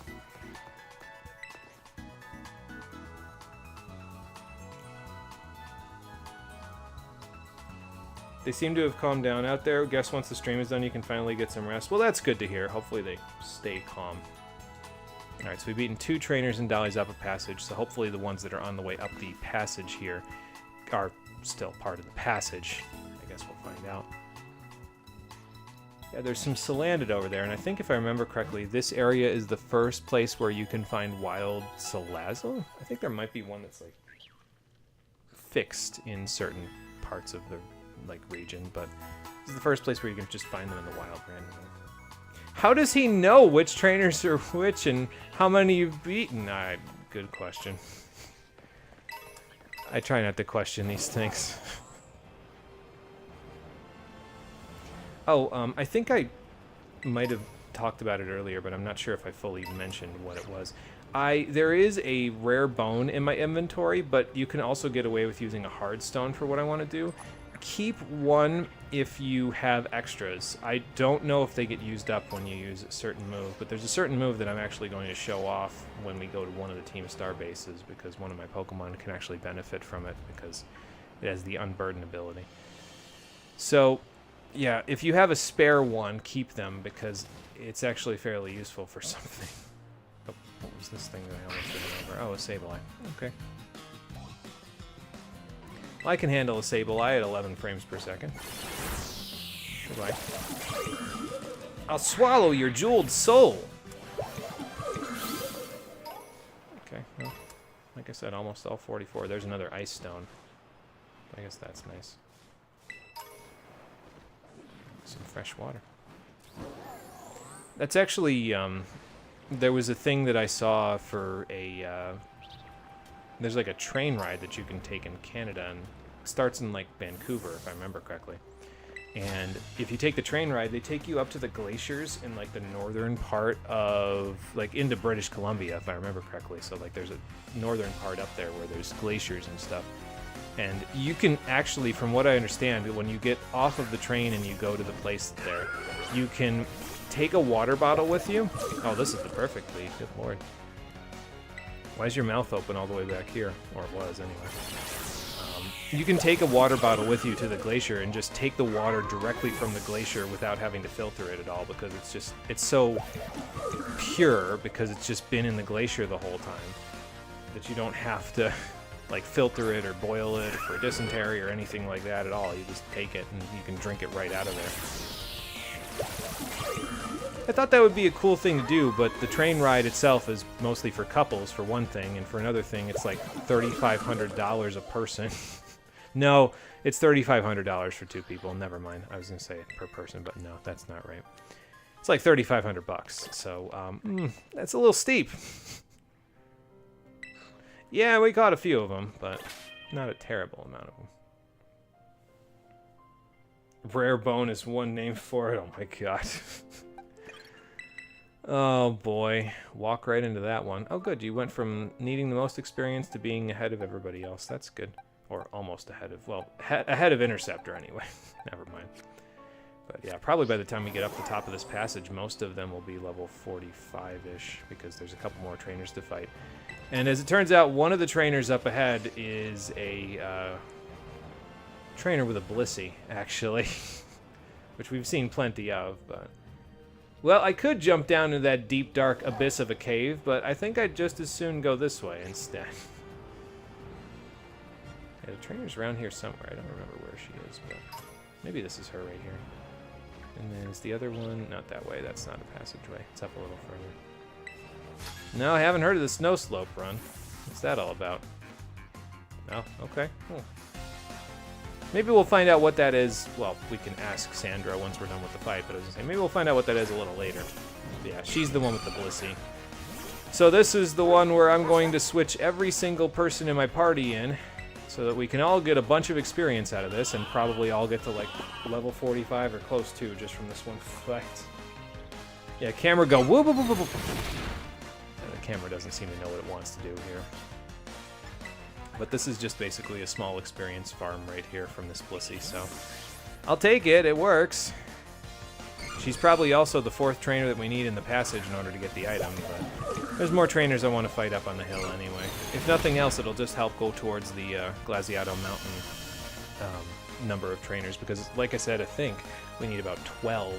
It's either 10 or 12, I don't remember exactly, but we need a lot of trainers on the mountain itself in order to collect the prize up there.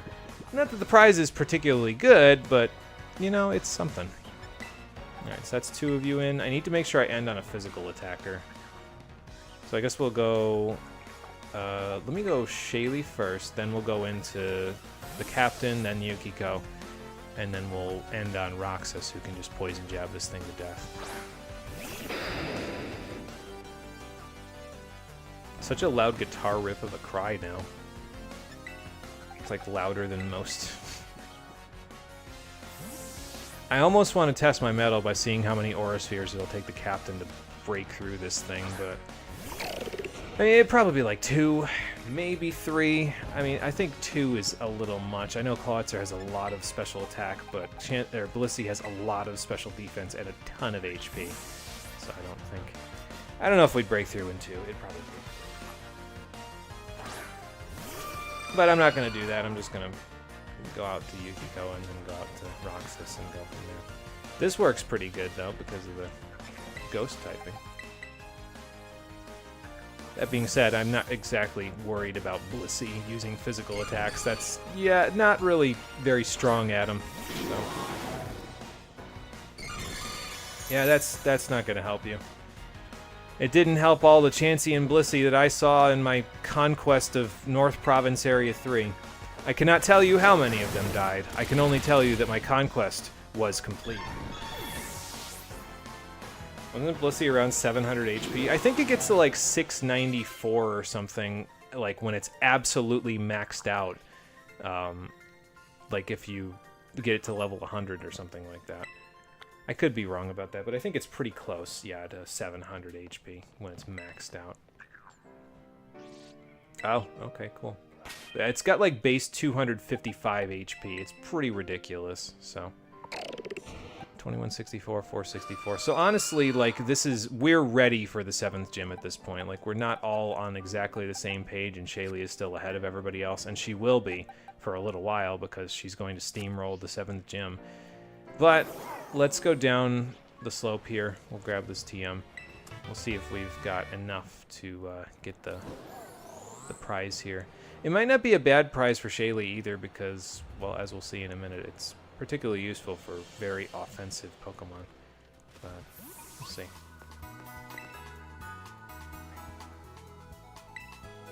Yeah, okay, so we did enough. We just have to beat the 4 trainers here. And we get an expert belt out of that. So super effective moves are boosted by 20%. I think it's 20% if I remember right. So that's not bad. I mean, it's no Life Orb or something like that, but I don't think I'd want Shaylee on a Life Orb, honestly. Nurse Joy, are you going to be able to help me with your back turn? You maxed out the one in your diamond save. You still need to get Pokemon off of that. Oh yeah, that might be a little tricky because you have to like move them up to Gen 6 or something to get them into home now, don't you? I don't remember how that works. I did it with Pokemon Bank at one point, but I don't know how it would work with home because I've never gotten home, so. Okay, well, I feel like we've done enough for one day. We did finish the 6th gym, so that's good, and we're working our way up in Dalizaba Passage, but as I said, I think we're basically ready to go take on the 7th gym with just our levels the way that they are. But we will save that for the next episode of Pokemon Violet the Stream Edition, which will not be happening next week because, as I mentioned a couple of times, I'm actually going to be on vacation next week. So I'm going to go on a little hiking trip. Not unlike what I've been doing trying to get up this mountain and not making enough progress because there's too many trainers. But yeah, I'm gonna go do a little hiking trip next week. I'll be gone all week, and so I won't be streaming at all because the Wi-Fi in the hotels will probably suck, especially since I'm doing this from a wired connection, so that's much better than anything I get in a hotel. So I will refrain from streaming next week. Probably what I'll do is I'll meet you in Alfornada where it's much warmer than it is here, and we'll go start next week's stream by taking on the 7th gym. And after we're done with that, even though our levels aren't quite at 51 yet, which is the cap for the next Team Starbase, we might go take on the next Team Starbase just so we can get that out of the way. So probably what it'll be is it'll be like, the next stream will be like, gym classes, Team Starbase classes, and that's it. Like, we might not even do any trainer fighting, but we'll see what happens. I don't know exactly yet what we're going to do, but we'll figure it out when we get there. So that won't be next week, that'll be the week after. But thank you for watching, everybody. I appreciate you checking out the stream.